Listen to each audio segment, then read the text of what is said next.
एक अनाथ लड़का जो कि अपने छोटे भाई से काफी ज्यादा प्यार करता है और वो उसे जिंदा रखने के लिए हर एक पॉसिबल चीज करता है, जैसे कि उसके लिए भीख मांगना, उसके लिए खाना लेके आना ताकि वो जिंदा रहे। लेकिन एक दिन अचानक जब उसे पता लगता है कि कुछ लोगों ने उसके छोटे भाई को मरने के लिए छोड़ दिया है, तो ये अपने अंदर की एक काफी खतरनाक गार्डियन स्पिरिट को अवेकन कर लेता है और जो लोग भी इसके छोटे भाई को मारना चाहते हैं ये सबको ही डिस्ट्रॉय कर देता है। वहीं इसके छोटे भाई के पास कोई भी पावर नहीं है, लेकिन वो फाइटिंग में और भी ज्यादा माहिर है और ये दोनों भाई एक स्पिरिट वर्ल्ड में रहते हैं जहाँ पे आए दिन ज़ॉम्बीज़ अटैक करते रहते हैं। लेकिन एक दिन अचानक इन्हें उस इंसान का पता लग जाता है जिसने इनके मॉम डैड को मारा है। अब देखना ये है कि ये दोनों मिलकर कैसे उससे बदला लेंगे और ये एनिमे सच में काफी ज्यादा खतरनाक होने वाली है। तो अगर आप चैनल पे नहीं हो तो वीडियो को लाइक करके चैनल को सब्सक्राइब कर लो और अपने 10 मिनट निकाल के प्लीज इस एनिमे को देखो। मुझे पक्का यकीन है कि आपको ये एनिमे डेफिनेटली पसंद आएगी। एक बंदा एक लड़की से ये कह रहा था, दुनिया में जो कुछ भी होता है वो पहले से ही लिखा होता है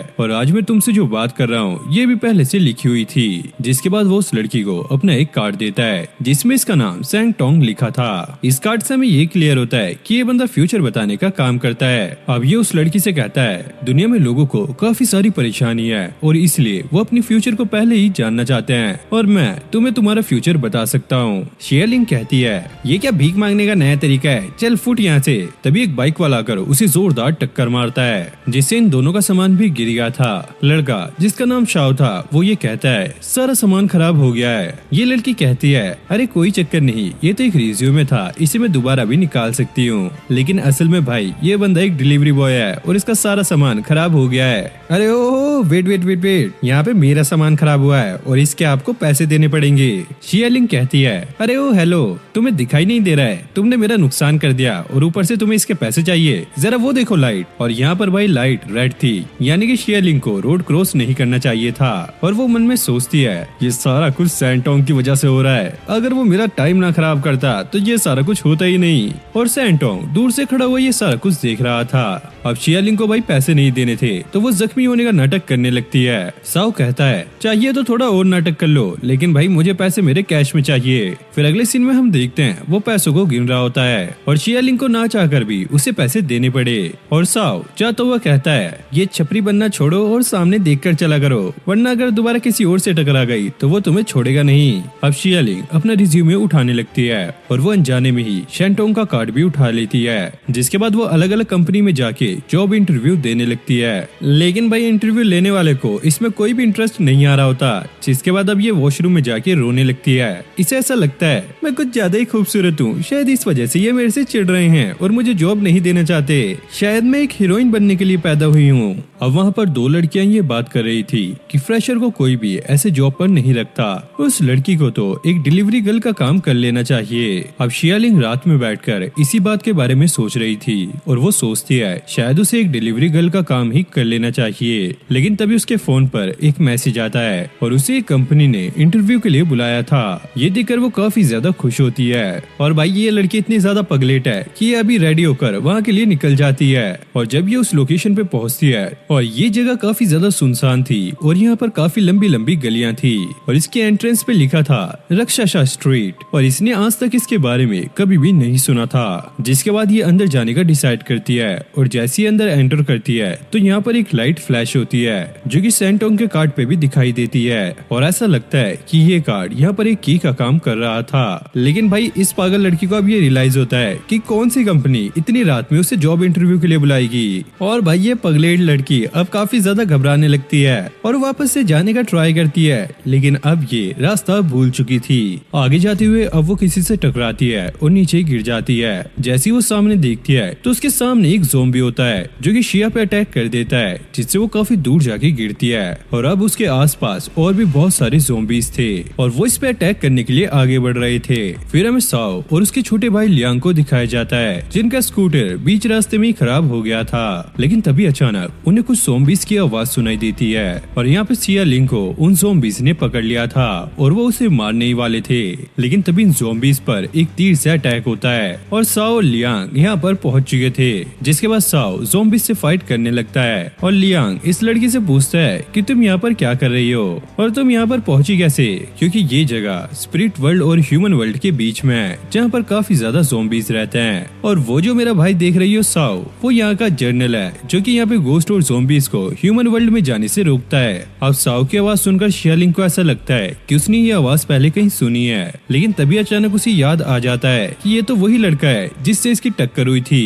और ये एक दूसरे को देखकर फिर से फाइट करना स्टार्ट कर देते हैं। और लियांग को कुछ भी समझ नहीं आ रहा था, अबे यार ये चक्कर क्या है। तभी एक बड़ी सी तलवार लेकर गोस्ट का लीडर वहाँ पर पहुँच जाता है और वो ये कह रहा था, मैं भी पहले एक जनरल था, लेकिन मरने के बाद मैं एक गोस्ट बन चुका हूँ और मैं अपनी आर्मी के साथ रक्षासा स्ट्रीट पर कब्जा करने के लिए आया हूँ। और लियांग ये सुनकर हंस रहा था। साओ कहता है, तुम्हें पता है कि दुनिया में काफी सारी स्ट्रीट्स हैं, लेकिन रक्षासा स्ट्रीट काफी ज्यादा खतरनाक है। और अगर मैं यहाँ का जनरल हूँ तो तुम्हें मेरी पावर का अंदाजा हो जाना चाहिए। और इन दोनों के बीच अब फाइट स्टार्ट हो गई थी।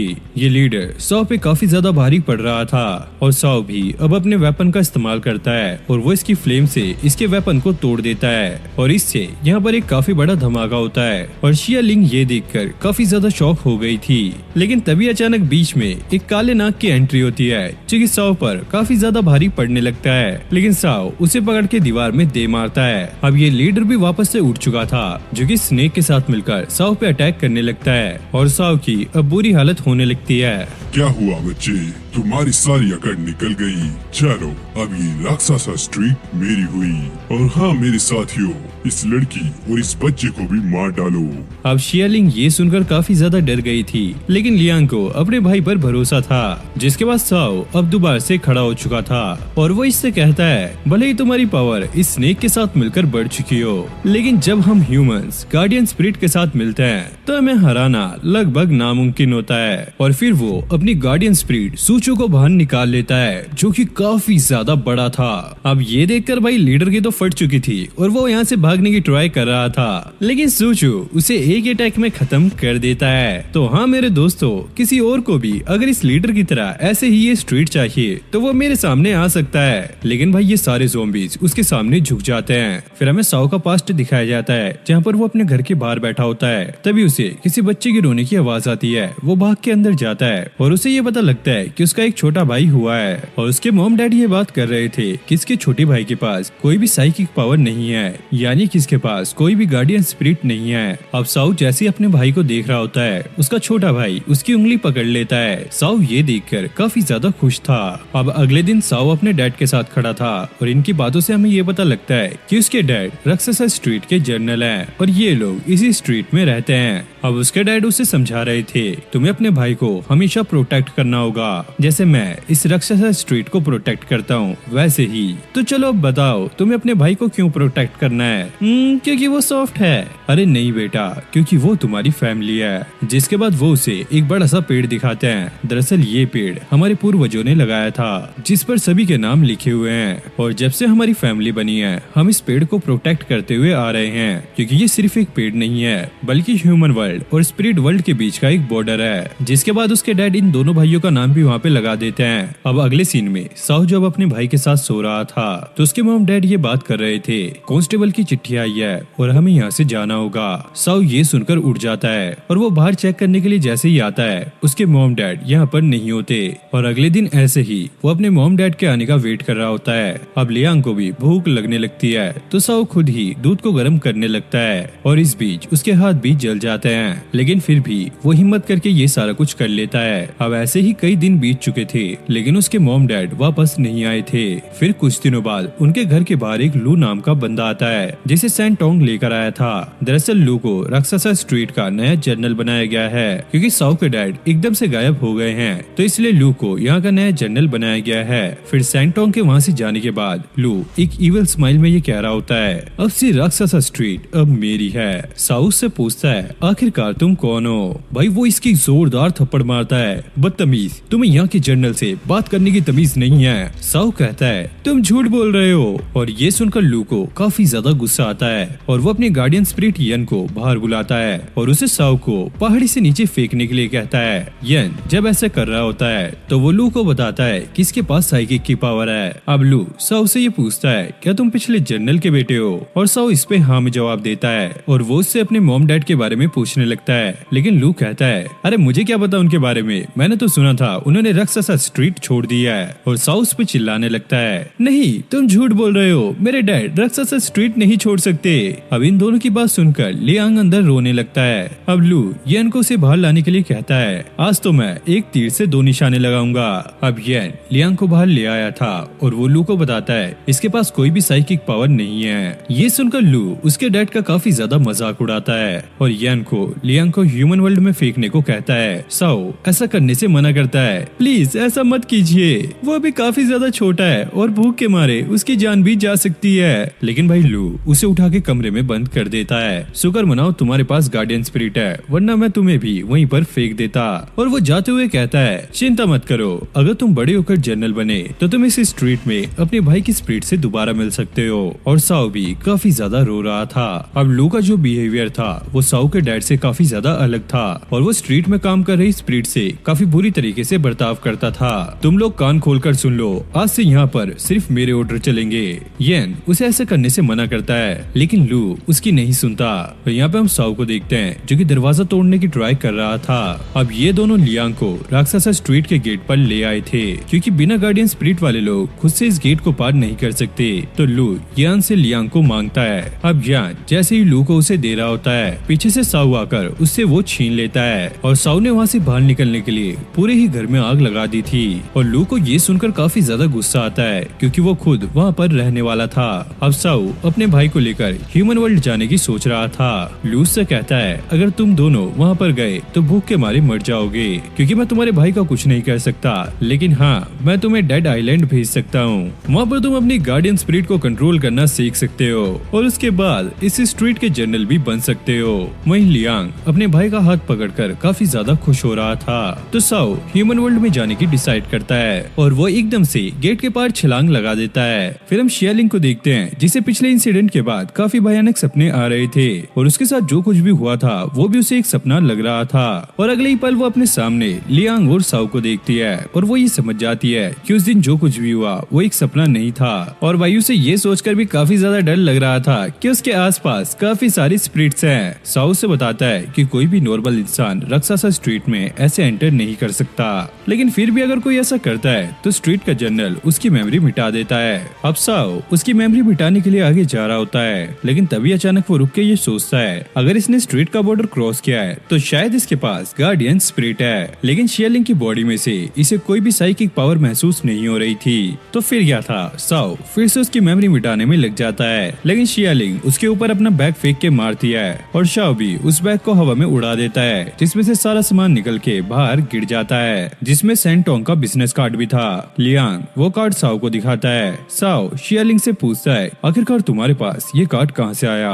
वो कहती है, अरे इसी बंदे की वजह से हमारा एक्सीडेंट हुआ था। साओ पूछता है, तो आखिरकार तुम उस स्ट्रीट में आई क्यों? शियालिंग उसे वो मैसेज दिखाती है जो कि उसे रिसीव हुआ था और वो दोनों ये मैसेज देखकर काफी ज्यादा हैरान हो जाते हैं क्योंकि ये मैसेज सिर्फ साइकिक पावर वाले लोग ही पढ़ सकते हैं। अब ये दोनों भाई बात कर रहे थे कि अगर इस लड़की के पास साइकिक पावर नहीं होती तो ये यहाँ तक नहीं पहुँच पाती, लेकिन इसके अंदर से हमें कोई भी साइकिक पावर महसूस नहीं हो रही है। जिसके बाद भाई साओ अभी से ह्यूमन वर्ल्ड छोड़ने के लिए जा रहा था। अब जाते जाते शियालिंग ये कहती है, मुझे ऐसा लगा था कि राक्षसा स्ट्रीट एक छोटी सी स्ट्रीट है लेकिन ये तो काफी बड़ी सिटी है। साओ से बताने लगता है कि पहले ये एक स्ट्रीट ही थी लेकिन स्पिरिट की बढ़ती हुई पॉपुलेशन को देखकर इसे भी बड़ा कर दिया गया है। और वो साथ में ये भी बताता है कि स्पिरिट को स्पिरिट वर्ल्ड में जाने के लिए काफी ज्यादा वेट करना पड़ता है और जो स्पिरिट इतना ज्यादा वेट नहीं करती वो एक इवल स्पिरिट बन जाती है। और शियालिंग यहाँ पे जितने भी लोगों को देख रही थी वो सारे के सारे ही स्पिरिट थे।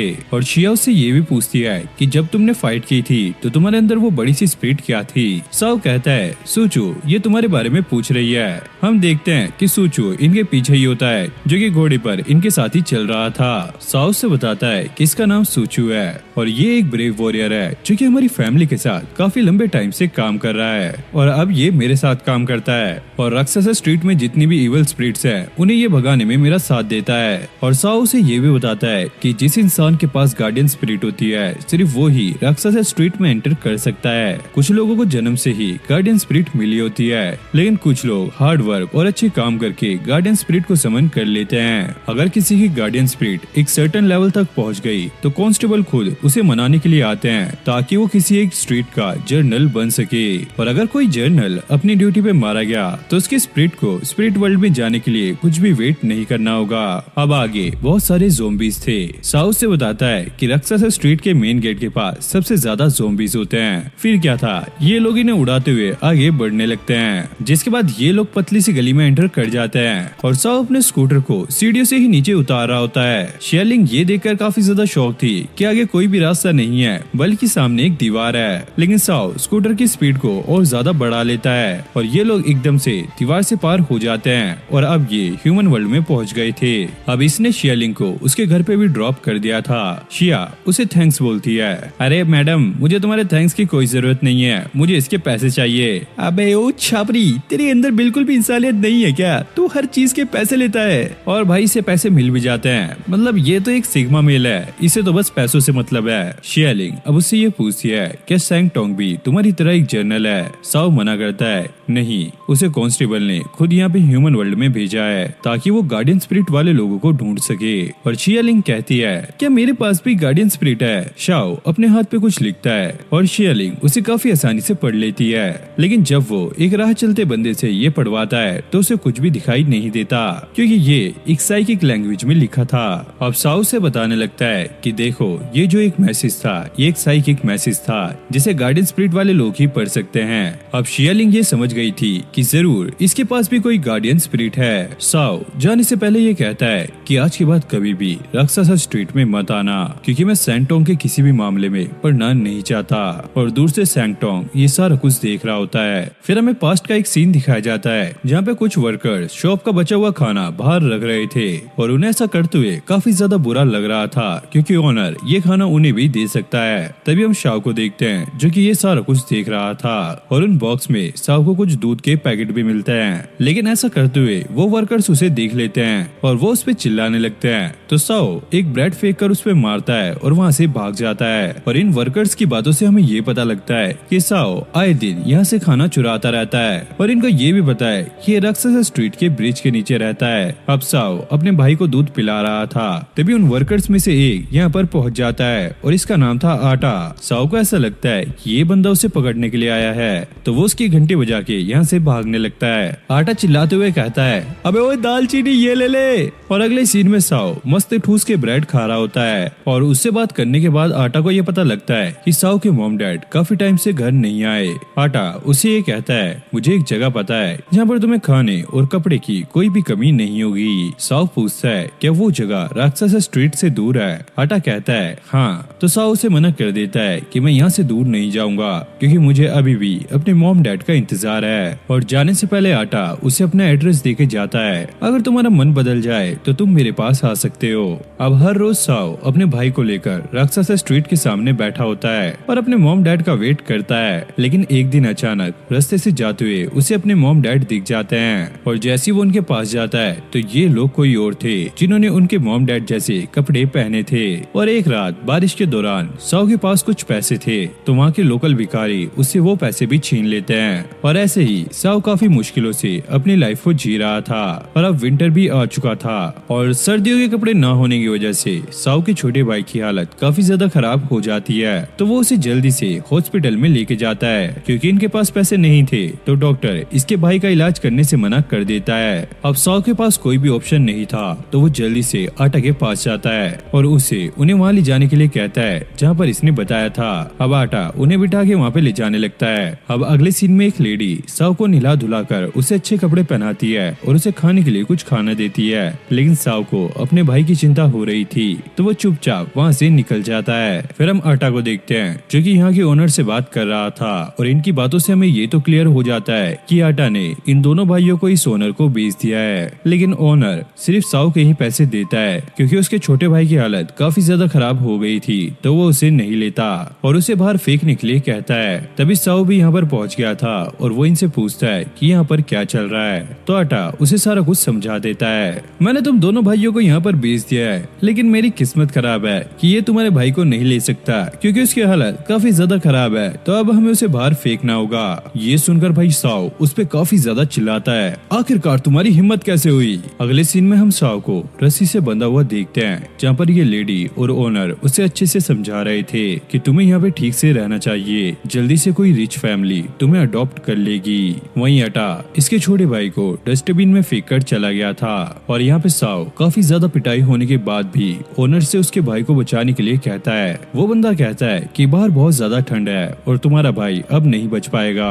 ये सुनकर साव काफी ज्यादा रोने लगता है, लेकिन तभी उसे अपने डैड की बात याद आती है कि उसे किसी भी हालत में अपने भाई को प्रोटेक्ट करना है और वो बार बार एक ही बात कह रहा था, मुझे अपने भाई को प्रोटेक्ट करना है, मुझे अपने भाई को प्रोटेक्ट करना है। ये सुनकर ओनर उसे मारने के लिए आगे बढ़ता है, लेकिन तभी एक अनजान फोर्स उसका हाथ पकड़ लेती है और ये साव की गार्डियन स्पिरिट थी और उसे देखकर इन दोनों लोगों की फट गई थी। अगले सीन में हम अटा को देखते हैं जो कि पैसों में अंधा हो चुका था। अरे पैसे कमाना कितना आसान है। तभी साव की गार्डियन स्पिरिट उसे दीवार में दे मारती है और साव से पूछता है मेरा भाई कहाँ पर है, और फिर वो अपनी स्पिरिट के साथ हॉस्पिटल में एक धमाकेदार एंट्री मारता है और वो डॉक्टर से अपने भाई का इलाज करने के लिए कहता है और इस बार डॉक्टर को देने के लिए इसके पास पैसे भी थे जो कि शायद इसने आटा से छीन लिए होंगे। अब इलाज के बाद साव के भाई की हालत धीरे धीरे ठीक होने लगती है और साव का गार्डियन स्पिरिट भी उसके पीछे खड़ा था। साव पूछता है क्या तुम मेरे गार्डियन स्पिरिट हो और तुम्हारा नाम क्या है। गार्डियन स्पिरिट उसे हाँ में जवाब देता है और अपना नाम यूजिन बताता है। साव कहता है आज के बाद मैं किसी को भी अपने भाई को हर्ट करने नहीं दूंगा। गार्डियन स्पिरिट भी कहता है इसमें मैं आपके साथ हूँ। फिर हम शियालिंग को देखते हैं। उसकी लाइफ में अभी कुछ दिनों में जो कुछ भी हुआ है वो उसके बारे में सोच रही थी, जिसके बाद वो इंटरनेट पे गार्डियन स्पिरिट के बारे में सर्च करने लगती है और कुछ देर में उसे एक आर्टिकल भी मिलता है जहाँ पे उसे पता लगता है कि ये गार्डियन स्पिरिट वाली बात कुछ लोगों के हिसाब से सच है। जिसके बाद वो मिरर के सामने खड़ी होकर अपनी गार्डियन स्पिरिट को समन करने का ट्राई करती है और यहाँ पर वो अलग अलग स्टाइल कर रही थी पर कुछ नहीं होता और थक हार कर वो बिस्तर पे पड़ जाती है। अब वो लेटी लेटी साव के बारे में सोच रही थी कि कैसे वो अपनी गार्डियन स्पिरिट को सिर्फ नाम से ही समन कर लेता है। ये काफी ज्यादा कूल है, मुझे उससे जाके सीखना चाहिए। अब वो रक्सासा स्ट्रीट की तरफ निकल जाती है, लेकिन रक्सासा स्ट्रीट के गेट पे आने के बाद वो ये रियलाइज करती है कि कैसे पिछली बार कुछ ज़ॉम्बीज़ ने उस पर अटैक किया था और साव ने भी उसे यहाँ पे वापस आने से मना किया है। जिसके बाद वो वापस यहाँ से जाने लगती है और डिसाइड करती है कि वो एक नॉर्मल लड़की की तरह अपनी जिंदगी जिएगी। और चलते हुए उसे याद आता है कि अभी तो उसे एक जॉब चाहिए। अगले दिन वो एक कंपनी में इंटरव्यू के लिए जाती है और लकीली वो यहाँ पे सेलेक्ट भी हो जाती है। अब रात में वो काफी ज्यादा खुश होती है और अपने रिज्यूमे को हवा में उड़ा देती है और उसी के अंदर सैंगटोंग का कार्ड भी था जिसे उठाकर वो बाहर फेंक देती है। अब मुझे इसकी कोई भी जरूरत नहीं है। अब जो कार्ड उसने फेंका होता है वो कार्ड एक रोबोट के पास जाता है जिससे वो शियालिंग की साइकिक पावर को डिटेक्ट कर लेता है और ये बात वो अपने बॉस को इन्फॉर्म कर देता है। लेकिन इस लड़की की साइकिक पावर काफी ज्यादा वीक है और उसने शियालिंग को भी ढूंढ लिया था और रोबोट के बॉस ने उसे शियालिंग के बारे में सारी इन्फॉर्मेशन निकालने का ऑर्डर दिया होता है। अब अगले दिन शियालिंग अपने मन में ही खुश हो रही होती है, जब मैं कंपनी में जाऊंगी तो सारे लोग मेरे फैन बन जाएंगे और लोग तो मुझे डायरेक्ट उठाकर मैनेजर बना देंगे क्योंकि मैं हूँ इतनी सुंदर। लेकिन जैसे ही वो पीछे मुड़ती है वहाँ पर एक रोबोट खड़ा होता है और वो एकदम से शियालिंग पे अटैक कर देता है और वो शियालिंग को ऊपर उठा रहा था, लेकिन तभी अचानक कोई रोबोट के सिर को उखाड़ के फेंक देता है और ये और कोई नहीं बल्कि सैंगटोंग था। फिर हम इस रोबोट के बॉस को देखते हैं जो कि रोबोट पे लगे हुए कैमरे से सारा कुछ देख रहा था और वो बंदा बाकी रोबोट्स को भी वहाँ पर भेज देता है। अब सैंगटोंग शियालिंग को सारा कुछ बता देता है कि ये सारा कुछ किंगडम ऑर्गेनाइजेशन का ओनर कर रहा है क्योंकि उसे तुम्हारी गार्डियन स्पिरिट चाहिए। क्या मेरी गार्डियन स्पिरिट? अरे क्या नल्ला है वो, मेरी गार्डियन स्पिरिट जो कि मैं खुद भी यूज नहीं कर सकती। तभी हम देखते हैं कि वहाँ पर और भी रोबोट्स पहुँच जाते हैं, जिसके बाद सैंगटोंग शियालिंग को रक्सासा स्ट्रीट जाने के लिए कहता है और जैसी वो लिफ्ट की तरफ बढ़ रही थी तो लिफ्ट में से भी कुछ रोबोट्स उसकी तरफ आ रहे थे और वो सीढ़ियों से नीचे भागने की बजाय छत की तरफ भागने लगती है। अब वो ऊपर आकर छत का गेट बंद कर देती है। उसे ऐसा लगता है कि अब वो सेफ है, लेकिन बाकी रोबोट्स चारों तरफ से ऊपर आ गए थे और वो शियालिंग को पकड़ने ही वाले थे, लेकिन सही टाइम पर सैंगटोंग आकर उसे बचा लेता है और फिर वो रोबोट से फाइट करने लगता है। लेकिन रोबोट की संख्या यहाँ पे धीरे धीरे बढ़ती जा रही थी तो सैंगटोंग शिया को रक्सासा स्ट्रीट जाने के लिए कहता है, लेकिन भाई ये छत पे थे तो वो नीचे कैसे जाती। लेकिन सैंगटोंग उसे नीचे फेंक देता है, लेकिन वो एक क्रेन पे आके गिर जाती है और सैंगटोंग ऊपर से उसकी रस्सी काट देता है। अब ये क्रेन काफी तेजी से नीचे जा रही थी और जैसे ये जमीन से टकराने वाली थी सैंगटोंग सही टाइम पे रस्सी को पकड़ लेता है और शिया यहाँ पर बच चुकी थी और नीचे उतरते ही वो राक्षसा स्ट्रीट की तरफ भागने लगती है। उसे बिल्कुल भी अंदाजा नहीं था कि उसके साथ क्या हो रहा है और इसी सोच में वो भाग रही थी। उसे रास्ते का बिल्कुल भी ध्यान नहीं था। तभी एक ट्रक आकर उसे टक्कर मार देता है, लेकिन ये ट्रक ही उल्टा पलट जाता है और शियालिंग को एक भी खरोच नहीं आई होती। अब सैंटोंग भी वहाँ पर पहुँच गया था। शियालिंग उसे बताती है अभी कुछ देर के लिए मेरी गार्डियन स्पिरिट अपीयर हुई थी। वहीं किंगडम ऑर्गेनाइजेशन के ओनर को भी ये पता लग गया था कि शियालिंग की जो गार्डियन स्पिरिट है वो काफी ज्यादा पावरफुल है। साथ ही मॉनिटर में हम उसकी गार्डियन स्पिरिट की एक छोटी सी झलक देख पाते हैं जो कि दिखने में काफी ज्यादा खतरनाक लग रहा था। अब हम पिटे हुए एक आदमी को देखते हैं जो कि पुलिस स्टेशन में कंप्लेंट लिखवाने आया होता है। फिर हमें उसका एक फ्लैशबैक दिखाया जाता है जहाँ पर वो स्कूल के एक छोटे बच्चे से उसके पैसे छीन रहा था, लेकिन उसके मुंह पर एक जोरदार पत्थर आकर लगता है और ये लियांग ने फेंका होता है। अगर तुम्हें भिड़ना ही है तो अपने बराबरी वाले से भिड़ो। और साओ भी वहाँ पर पहुँच गया था और साओ अपनी गार्डियन स्पिरिट को बाहर निकालकर उसकी वहीं पे बैंड बजा देता है। फिर हम पुलिस स्टेशन का सीन देखते हैं जहाँ पे ऑफिसर ये बात कर रहे थे उन दोनों भाइयों ने हमारी नाक में दम किया हुआ है, यानी कि ऐसी कंप्लेन उन दोनों की पहले भी आती रहती हैं। अब साओ और लियांग दोबारा से उस ब्रिज के नीचे रहने लगते हैं जो कि राक्षसा स्ट्रीट के बिल्कुल पास में है और साओ अपने भाई को लोरी सुनाकर सुलाने की ट्राई कर रहा होता है। लियांग साओ से ये पूछता है भैया आप हमेशा मुझे सोने से पहले ऐसी लोरी क्यों सुनाते हो? साओ से बताता है क्योंकि यही लोरी मॉम मुझे सोने से पहले सुनाया करती थी। जिसके बाद वो अपने भाई को मॉम और डैड के बारे में बताने लगता है। मॉम काफी ज्यादा सुंदर थी और डैड वो काफी ज्यादा टॉल और स्ट्रॉन्ग थे क्योंकि वो राक्षसा स्ट्रीट के जनरल थे। ये सुनकर लियांग का भी मन करता है कि वो राक्षसा स्ट्रीट जाए, लेकिन उसके पास साइकिक पावर नहीं है तो वो नहीं जा सकता। साओ कहता है अगर तुम चाहो तो मैं अपनी पावर की मदद से तुम्हें वहाँ पर लेकर जा सकता हूँ। ये सुनकर लियांग काफी ज्यादा खुश हो जाता है। अब यूजी साओ से ये कहता है हमारा वहाँ पर अभी जाना खतरनाक हो सकता है, लेकिन साओ कहता है शायद मॉम डैड वहाँ पर आ गए हो और उन्हें हमारा बिल्कुल भी पता ना हो तो हम वहाँ पर जाके उनके बारे में पता लगा सकते हैं। जिसके बाद ये दोनों राक्षसा स्ट्रीट के गेट के सामने आ गए थे और अब ये अंदर भी पहुँच चुके हैं, लेकिन ये सामने देखते हैं कि एक ज़ॉम्बी एक लड़की पे अटैक कर रहा है। यूजीन साओ को बताता है कि ये ज़ॉम्बी काफी ज्यादा पावरफुल है तो हमें इनसे भिड़ना नहीं चाहिए, लेकिन भाई लियांग वहाँ पर पहुँच जाता है और उसे पत्थर मार के कहता है अबे ओए छोटू तुझे अपने साइज वाले के साथ भिड़ना चाहिए। और ये देखकर यूजिन और साओ की फट जाती है, अबे ये क्या कर रहा है। अब ये ज़ॉम्बी लियांग पे अटैक करने वाला था, लेकिन तभी यूजिन आकर उसे बचा लेता है। साओ इस लड़की को लियांग का ध्यान रखने के लिए कहता है, जिसके बाद वो यूजिन के साथ मिलकर ज़ॉम्बी से फाइट करने लगता है। पहले ज़ॉम्बी उन दोनों पे काफी ज्यादा भारी पड़ रहा था, जिसके बाद ये दोनों मिलकर उसे काफी आसानी से मार देते हैं। साओ को देखकर सभी लोगों को ऐसा लग रहा था कि साओ के डैड वापस आ चुके हैं, लेकिन वो लोग देखते हैं कि ये और कोई नहीं एक छोटा सा बच्चा है। अब इन दोनों की यहाँ पे आने की खबर लू को भी पता लग गई थी और अब वो सैंटोंग को बुलाने की बात करता है। अब लू के कहने पर सभी ज़ॉम्बीज स्ट्रीट में रहने वाली सभी स्पिरिट से साओ और उसके भाई के बारे में पूछ रहे थे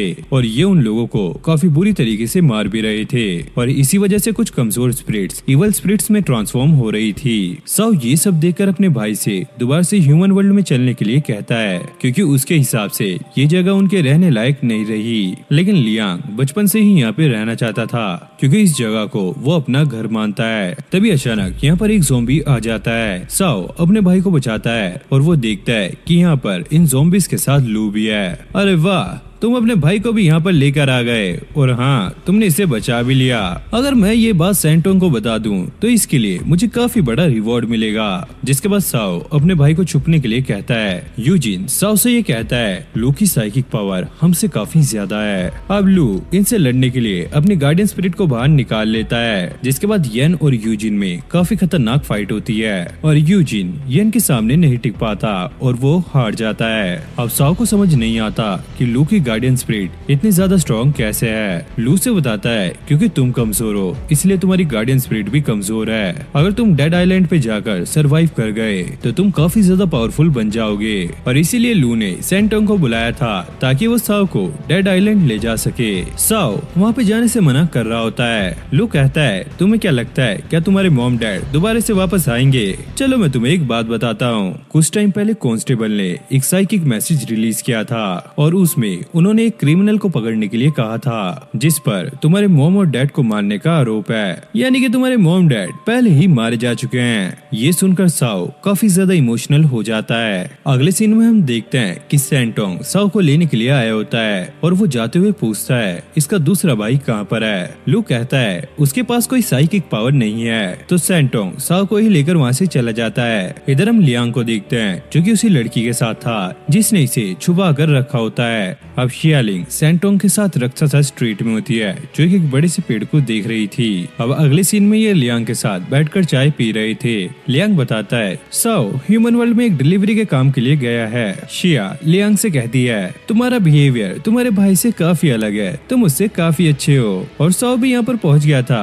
अरे वाह वाह महारानी, जैसे ये आपका ही घर हो, मतलब यहाँ पर बैठ के मेरी ही बेइज्जती। अब अगले सीन में लियांग शिया को वो पेड़ दिखा रहा होता है जिसपे उसके पूर्वज और उसके भाई का नाम लिखा होता है। सैंटोंग साओ से ये कहता है मैं इसको यहाँ पर इसलिए लाया हूँ ताकि तुम इसे लड़ने की ट्रेनिंग दे सको। साओ कहता है मैं ऐसा नहीं कर सकता, पहले मैंने ही इसे ज़ोंबी से बचाया था और वापस मैंने ही इसे ह्यूमन वर्ल्ड भेजा, तो मैं इसे ट्रेनिंग नहीं दे सकता। अगर तुम इसे ट्रेनिंग करानी है तो तुम इसे डेड आइलैंड भेज सकते हो। सैंटोंग कहता है मैं ऐसा नहीं कर सकता। साओ कहता है हाँ सही बात है, क्योंकि वहाँ पे बच्चों को ट्रेनिंग दी जाती है, इस जैसी 56 साल की बुढ़िया को नहीं। और शिया ये सुन लेती है अरे बुढ़ा होगा तू, मैं तो काफी सुंदर हूँ। और भाई ऐसे ही ये बहस करने लगते हैं। सैंटोंग को समझ नहीं आता कि वो बोले क्या, और वो साओ से कहता है तुम्हें अभी के लिए इसे यहीं पर रखना होगा, भले ही तुम इसे ट्रेनिंग ना दो, क्योंकि ह्यूमन वर्ल्ड में किंगडम ऑर्गेनाइजेशन इसके पीछे पड़ी हुई है। ये सुनकर लियांग और साओ काफी ज्यादा शॉक हो जाते हैं। सैंटोंग बताता है वैसे रिसेंटली अभी राक्षसा स्ट्रीट में इवल स्पिरिट्स भी काफी ज्यादा बढ़ रही हैं और इसके पीछे किंगडम ऑर्गेनाइजेशन का ही हाथ है, और कांस्टेबल भी उसके ओनर की रियल आइडेंटिटी पता लगाने में लगे हुए हैं, और इसकी वजह से ही स्ट्रीट वर्ल्ड में काफी कुछ हो रहा है। साओ कहता है स्ट्रीट वर्ल्ड में कुछ भी हो, लेकिन मैं राक्षसा स्ट्रीट का जनरल हूँ, तो मैं इसे ही प्रोटेक्ट करूंगा, और वैसे भी मुझे इसका नौकर बनने की जरूरत नहीं है। ये सुनकर शियालिंग काफी ज्यादा चिढ़ जाती है।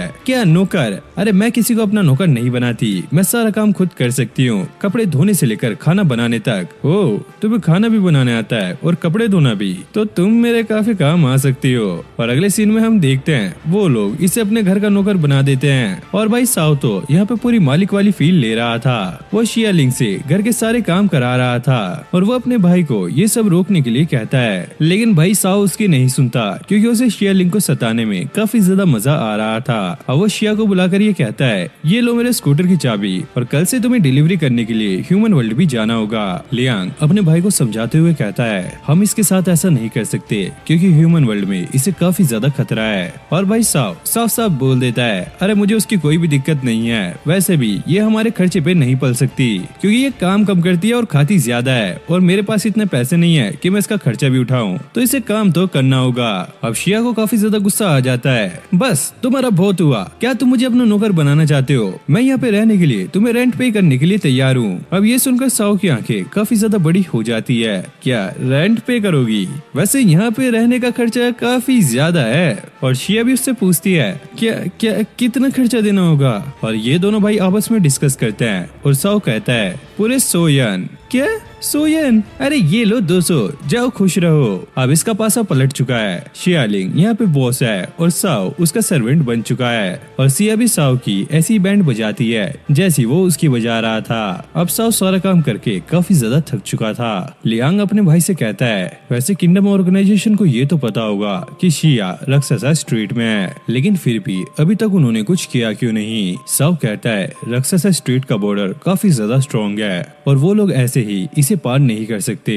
और लियांग ये भी पूछता है कि वो लोग शिया के पीछे क्यों पड़े हैं। अब अगले दिन साओ सैंटोंग से यही बात पूछ रहा होता है। सैंटोंग बताता है किंगडम ऑर्गेनाइजेशन को सिया की गार्डियन स्पिरिट चाहिए क्योंकि उसी के पास रिवाइव करने की पावर है। अब ये बात सुनकर दोनों भाई काफी ज्यादा शॉक में होते हैं क्योंकि इस पावर से किसी भी डेड इंसान को जिंदा किया जा सकता है। और वो साओ से ये भी कहता है मैं शियालिंग को यहाँ पर इसलिए लाया हूँ ताकि तुम उसे ट्रेन कर सको, और एक बार वो अपनी गार्डियन स्पिरिट को कंट्रोल करने लग जाए तो फिर तुम उसकी रिवाइव पावर का भी इस्तेमाल कर सकते हो। और सैंटोंग ने ये किस लिए कहा ये तो हमें आगे पता लग जाएगा। वैसे मुझे पता है ये किस लिए कह रहा है, आप मुझे कमेंट में बताओ आपको क्या लगता है। अब अगले दिन शियालिंग साओ को बुला रही थी लेकिन साओ वहाँ पर नहीं आता।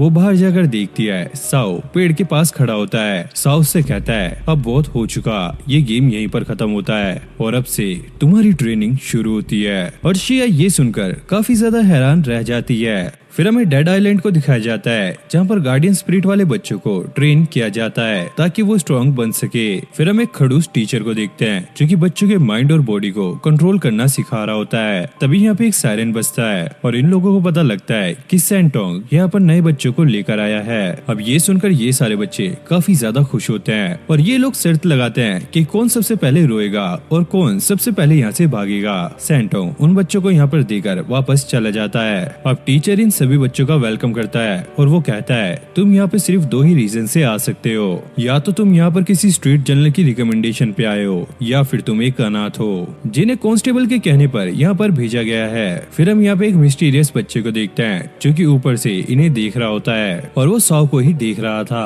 क्योंकि साओ बाकी बच्चों में काफी ज्यादा सीरियस लग रहा था।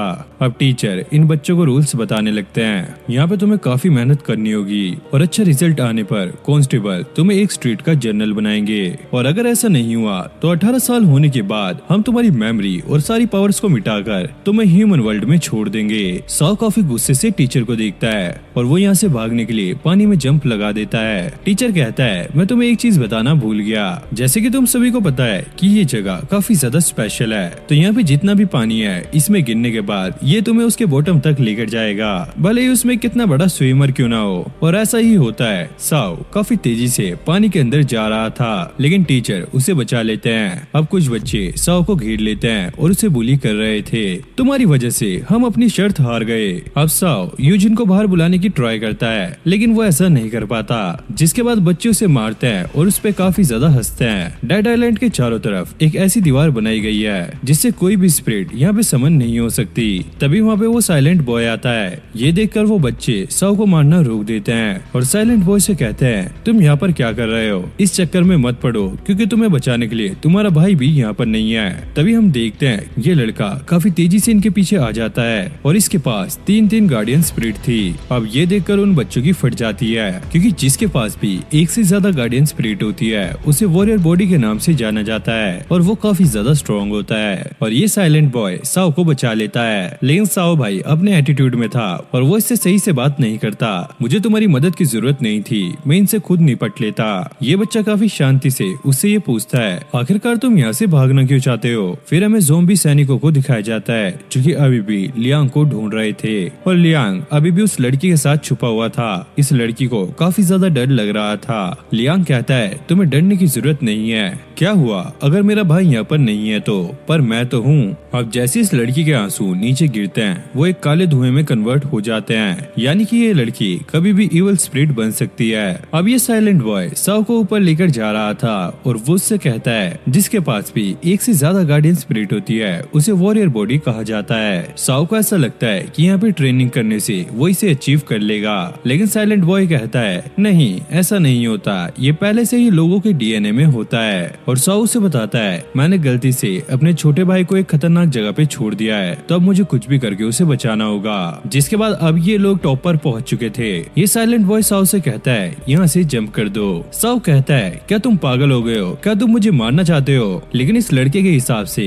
ये जगह अपसाइड डाउन है, यानी कि ये अगर यहाँ से नीचे की तरफ जाएगा तो ह्यूमन वर्ल्ड में ऊपर की तरफ निकलेगा। और साइलेंट बॉय इसे ऊपर इसलिए लाया होता है क्योंकि अगर ये यहाँ से कूदेगा तो ये काफी तेजी से बॉटम तक पहुँच सकता है जो कि रियल सरफेस है ह्यूमन वर्ल्ड का। और वो उसे ये भी कहता है ऐसा सिर्फ मुझे लगता है कि नीचे ह्यूमन वर्ल्ड है और ऐसा भी हो सकता है अगर तुम यहाँ से जंप मारो तो नीचे जाते जाते तुम मर भी सकते हो। और अगर तुम यहाँ से नहीं गए और हम पकड़े गए तो आगे कुछ सालों तक तुम यहाँ से नहीं निकल पाओगे। लेकिन भाई साओ को अपने भाई को बचाने के लिए जाना ही होगा, तो वो तेजी से यहाँ से जंप कर देता है और वो काफी तेजी से पानी के अंदर चला जा रहा था और थोड़ी ही देर में वो पानी से बाहर निकल चुका था, यानी कि वो अब डेड आइलैंड से बाहर आ चुका है। अब डेड आइलैंड में असिस्टेंट टीचर को ये बता रहा होता है और टीचर ये सुनकर काफी ज्यादा हैरान थे, क्योंकि आज तक कोई भी यहाँ से भागने में कामयाब नहीं हो पाया और वो साइलेंट बॉय भी यहाँ से बाहर आ चुका था और वो अपने मन में कह रहा था, मास्टर साओ, मुझे पूरा यकीन है हम दोबारा जरूर मिलेंगे। फिर हम साओ को देखते हैं जो कि ब्रिज के पास खड़ा था और वो शियालिंग का ब्रीथिंग टेस्ट ले रहा था और वो ये चेक करना चाहता है कि वो कितनी देर तक अपनी सांस को रोक सकती है, लेकिन ये 46 सेकंड तक ही अपनी सांस को रोक पाती है। शियालिंग एक्सक्यूज देते हुए कहती है, मैं एक लड़की हूँ, हम लड़कों जितनी स्ट्रॉन्ग नहीं होती। साओ कहता है, ऐसा कुछ नहीं होता, हर कोई ट्रेनिंग करके 2 से 3 मिनट तक अपनी सांस को रोक सकता है और अगर तुम्हें अपने गार्डियन स्पिरिट को समन करना है तो तुम्हें ये ट्रेनिंग तो करनी होगी। और शियालिंग फिर से ये ट्रेनिंग करने लगती है, जिसके बाद साओ शियालिंग से अलग अलग तरह की प्रैक्टिस करवाता है, जैसे कुंफू की प्रैक्टिस या भारी तलवार को उठाना और अपने सर से लकड़ी के पीस को तोड़ना। ये सब करके शिया काफी ज्यादा थक जाती है और वो लियांग से उसके भाई की कंप्लेंट करती है। लियांग कहता है, भले ही मेरा भाई थोड़ा स्ट्रिक्ट है, लेकिन वो ये सब तुम्हारे लिए ही कर रहा है ताकि तुम स्ट्रॉन्ग बन सको। और वो कहती है, आखिरकार मैं ये ट्रेनिंग करके कैसे स्ट्रॉन्ग बन पाऊंगी। लियांग उसे एक बुक के बारे में बताता है जिसमें इस ट्रेनिंग के बारे में सारा कुछ लिखा हुआ है, जिसके बाद लियांग उसे वो बुक भी दिखाता है और ये देखकर शिया काफी ज्यादा शॉक हो जाती है। फिर हम शाम में सैंगटोंग को देखते हैं जिसे शिया ने बुलाया होता है शाओ की कंप्लेंट करने के लिए और वो कहती है कि ये मुझे इस बुक से ट्रेन कर रहा है, इसे खुद को कुछ भी नहीं आता। मुझे लगता है कि ये मेरी ट्रेनिंग को लेकर बिल्कुल भी सीरियस नहीं है। सैंगटोंग कहता है, इसमें मैं कुछ नहीं कर सकता, ये डिसीजन उसका है। ये सुनकर शियालिंग काफी ज्यादा बौखला जाती है। वो कहती है, ये मुझे एक कॉमिक बुक से कैसे ट्रेन कर सकता है। सैंगटोंग, अब कुछ भी हो, तुम्हें मुझे मेरे घर छोड़ना होगा। सैंगटोंग कहता है, तुम वहाँ पर नहीं जा सकती क्योंकि वहाँ पे तुम्हारे लिए काफी ज्यादा खतरा है। और वो कहती है, तो चलो फिर तुम मुझे अपने साथ लेकर चलो। सैंगटोंग कहता है, मेरे पास और भी काम है, मुझे क्रिमिनल्स को ढूंढना है। साओ पूछता है, तुम कौन से क्रिमिनल की बात कर रहे हो। फिर सैंगटोंग साओ को उस क्रिमिनल के बारे में बताने लगता है जिसका नाम सुनकर ये दोनों भाई काफी ज्यादा शॉक हो जाते हैं। सैंगटोंग कहता है, मुझे ये बात रूमर से पता चली है और शायद ये बात झूठ भी हो सकती है, तो तुम इसकी टेंशन मत लो। शियालिंग की ये हरकत देखकर साओ उसकी ट्रेनिंग बंद करने का डिसाइड करता है और उसे जाते हुए कहता है, जो इंसान खुद पे भरोसा नहीं कर सकता वो अपनी लाइफ में कुछ भी अचीव नहीं कर पाएगा। अब रात में सोते हुए शियालिंग उसी बात को सोच रही थी, तभी उसे बाहर धमाके की आवाज आती है और साओ और लियांग भी बाहर ही थे। लियांग शियालिंग को कहता है, इविल स्पिरिट ने फिर से राक्षसा स्ट्रीट में तबाही मचा दी है, तो चलो तुम हमारे साथ चलो, इससे तुम्हें रियल टाइम बैटल का एक्सपीरियंस मिलेगा।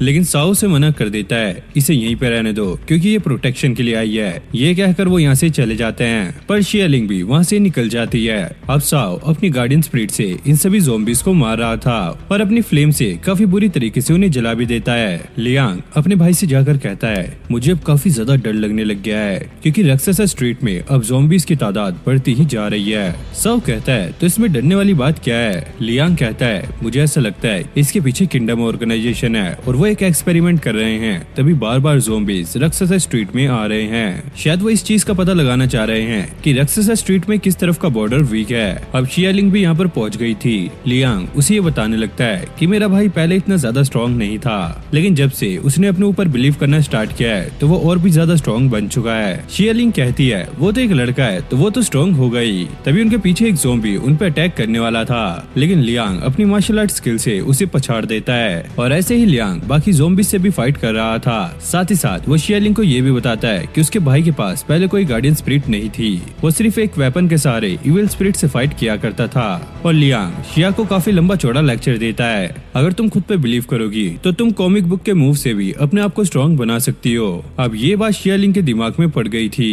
इनकी फाइट खत्म होने के बाद अगले सीन में हम देखते हैं शियालिंग फिर से अपनी ब्रीथिंग वाली प्रैक्टिस कर रही होती है और इस बार उसने 3 मिनट 15 सेकंड तक अपनी सांस को रुकाया था। ये देखकर साओ भी काफी ज्यादा खुश हो जाता है। फिर हमें लू के पालतू ज़ॉम्बीज को दिखाया जाता है जिन्होंने राक्षसा स्ट्रीट में आतंक मचाया होता है, जिससे तंग आकर कुछ मासूम स्पिरिट्स इविल स्पिरिट में कन्वर्ट हो जाती हैं। अब लू उन स्पिरिट से कहता है, इनमें से जो भी स्ट्रॉन्ग होगा वही हमारी सेना में आ सकता है, और वो इनके बीच में फाइट करवा देता है और इनमें से एक इविल स्पिरिट जीत जीत जाती है। लू अपनी गार्डियन स्पिरिट को बाहर निकाल के उससे फाइट करने लगता है और इसकी गार्डियन स्पिरिट इसे काफी आसानी से हरा देती है। येन लू से ये कह रहा होता है, डे बाय डे जितनी भी इवल स्पिरिट है उनके अंदर आपके लिए डर खत्म होता जा रहा है, कहीं ऐसा ना हो कि एक दिन ये हमारे लिए खतरा बन जाए। लू कहता है, तुम टेंशन मत लो, बस ये एक नॉर्मल इवल स्पिरिट है, ये हमारा कुछ नहीं कर सकती। फिर हम ज़ॉम्बीज को देखते हैं जो कि बाकी स्पिरिट्स को ढूंढ ढूंढ कर उन्हें काम के लिए लेकर जा रहे थे। वहीं कुछ बाकी स्पिरिट्स उनसे बच के छुपी हुई थी और लियांग भी उस लड़की के साथ था। तभी एक बूढ़ा आदमी आकर उससे कहता है, ये तो एक इंसान का बच्चा है, तुम इसे अपने साथ रखकर मुसीबत को क्यों मोल ले रही हो। लियांग कहता है, ये लड़की काफी अच्छी है, मैं इसे कुछ नहीं होने दूंगा। ये बूढ़ा अंकल कहता है, यहाँ पर अच्छा होना ये सबसे ज्यादा बुरा है। लू अपने ज़ॉम्बीज पे गुस्सा हो रहा था, तुमसे एक छोटे बच्चे को ढूंढना नहीं गया, तुम लोग कैसे काम कर रहे हो। उसका गार्डियन कहता है, लगता है वो बच्चा यहाँ से जा चुका है। लू कहता है, ऐसा नहीं हो सकता क्योंकि यहाँ से जाने के लिए उसके पास साइकिक पावर नहीं है, और अगर वो यहाँ पे मर भी चुका है तो हमें उसकी बॉडी मिलनी चाहिए। वहीं साओ एक ट्रक पे चढ़ के रक्सासा स्ट्रीट की तरफ जा रहा होता है। अब हम लियांग को सोता हुआ देखते हैं जिसके पास यूजिन भी था और यूजिन उसका ध्यान रख रहा था। अब साओ और उसकी गार्डियन स्पिरिट रक्सासा स्ट्रीट के काफी ज्यादा करीब पहुंच चुके थे। वहीं हम लू को देखते हैं जो कि कुछ स्पिरिट से लियांग के बारे में पता कर रहा था। इससे डर के एक बंदा इवल स्पिरिट में कन्वर्ट होने वाला था, लेकिन ये बुड्ढा उसे बता देता है लियांग एक लड़की के साथ अबैंडन्ड बिल्डिंग में रह रहा है। अब लू भी अपने ज़ॉम्बीज को वहाँ पर भेज देता है। अब साओ भी रक्सासा स्ट्रीट में पहुंच चुका था और ये लोग देखते हैं कि यहाँ की हालत काफी ज्यादा खराब हो चुकी है और यहाँ पे ज़ॉम्बीज ने लियांग और उस लड़की को ढूंढ लिया था। लियांग उसे बचाने की ट्राई करता है। ये ज़ॉम्बीज कहते हैं कि इस लड़की ने एक इंसान के बच्चे को बचाने का ट्राई किया है तो इसके साथ काफी ज्यादा बुरा होगा। लियांग यहाँ पे गार्डियन स्पिरिट को बाहर निकालने का एक्ट कर रहा होता है, जिसे देखकर ये ज़ॉम्बीज काफी डर जाते हैं, लेकिन यहाँ पे कोई भी गार्डियन स्पिरिट बाहर नहीं आती तो ये ज़ॉम्बीज लियांग को धक्का मार के पीछे कर देते हैं। अब वो ज़ॉम्बी लियांग को उठा लेता है। तुमने क्या सोचा तुम हमें मार दोगे, यहाँ पर सबसे ज्यादा स्ट्रॉन्ग अब हम हैं। तभी उस ज़ॉम्बी के एक जोरदार किक पड़ती है और ऐसा करने वाले साओ और यूजिन थे। ये ज़ॉम्बी उन्हें देखकर काफी ज्यादा शॉक हो जाता है क्योंकि कोई भी आज तक डेड आइलैंड से इतनी जल्दी वापस नहीं आ सका। अब साओ अपने भाई से मिलता है और उससे माफी मांगता है उसे ऐसे छोड़ने के लिए। लियांग कहता है, मैं बिल्कुल ठीक था, उन दीदी ने मेरा ध्यान रखा। फिर हम उस लड़की को देखते हैं जो कि काफी ज्यादा सहमी हुई थी। अब यूजिन ने सभी ज़ॉम्बीज को मार दिया था। लियांग अब उस लड़की के पास जाके कहता है, देखा मैंने कहा था ना मेरा भाई वापस जरूर आएगा, अब हमें चिंता करने की जरूरत नहीं है। लेकिन ये लड़की कुछ भी नहीं कह रही थी। अब साओ और यूजिन ये देखकर काफी ज्यादा शॉक हो रहे थे कि ये लड़की एक इविल स्पिरिट में कन्वर्ट हो रही है और वो एकदम से लियांग पे अटैक कर देती है। अब शियालिंग अपने गार्डियन स्पिरिट को समन करने की ट्राई कर रही थी, लेकिन वो उसके अपीयरेंस को देखकर काफी ज्यादा डर जाती है। लियांग उसके पास आकर कहता है, तो फाइनली अब तुम अपने गार्डियन स्पिरिट से कांटेक्ट करने में कामयाब हो ही गई। क्या घंटा कामयाब, मैं तो उसे देखकर डर गई। और वो कहती है कि मुझे समझ नहीं आ रहा है कि मेरी गार्डियन स्पिरिट बाहर क्यों नहीं आ रही है। लियांग उसे बताता है, कोई भी गार्डियन स्पिरिट तभी बाहर आती है जब उसका मास्टर खतरे में हो। शियालिंग को अब याद आता है पिछली बार जब उसका एक्सीडेंट होने वाला था तो उसकी गार्डियन स्पिरिट ने बाहर आकर उसकी जान बचाई थी। अब शिया लियांग से उसके भाई के बारे में पूछती है। लियांग बताता है कि वो ह्यूमन वर्ल्ड में अभी किसी को ढूंढ रहा है। अब हम साओ को देखते हैं जो कि बाकी के स्ट्रीट के जनरल से उस क्रिमिनल के बारे में पूछताछ कर रहा होता है, लेकिन उसको यहाँ पर कुछ भी पता नहीं लगता। अब साओ वहाँ से जाने लगता है। ये बंदा उसे कहता है, अरे आओ यार बैठ के थोड़ा पैक शैक लगाते हैं। साओ से बताता है कि एक स्ट्रीट का जनरल दूसरी स्ट्रीट में नहीं जा सकता। ये बंदा ये सुनकर काफी ज्यादा हैरान होता है क्योंकि उसे ऐसा लगता था कि साओ किसी भी रूल को नहीं मानता।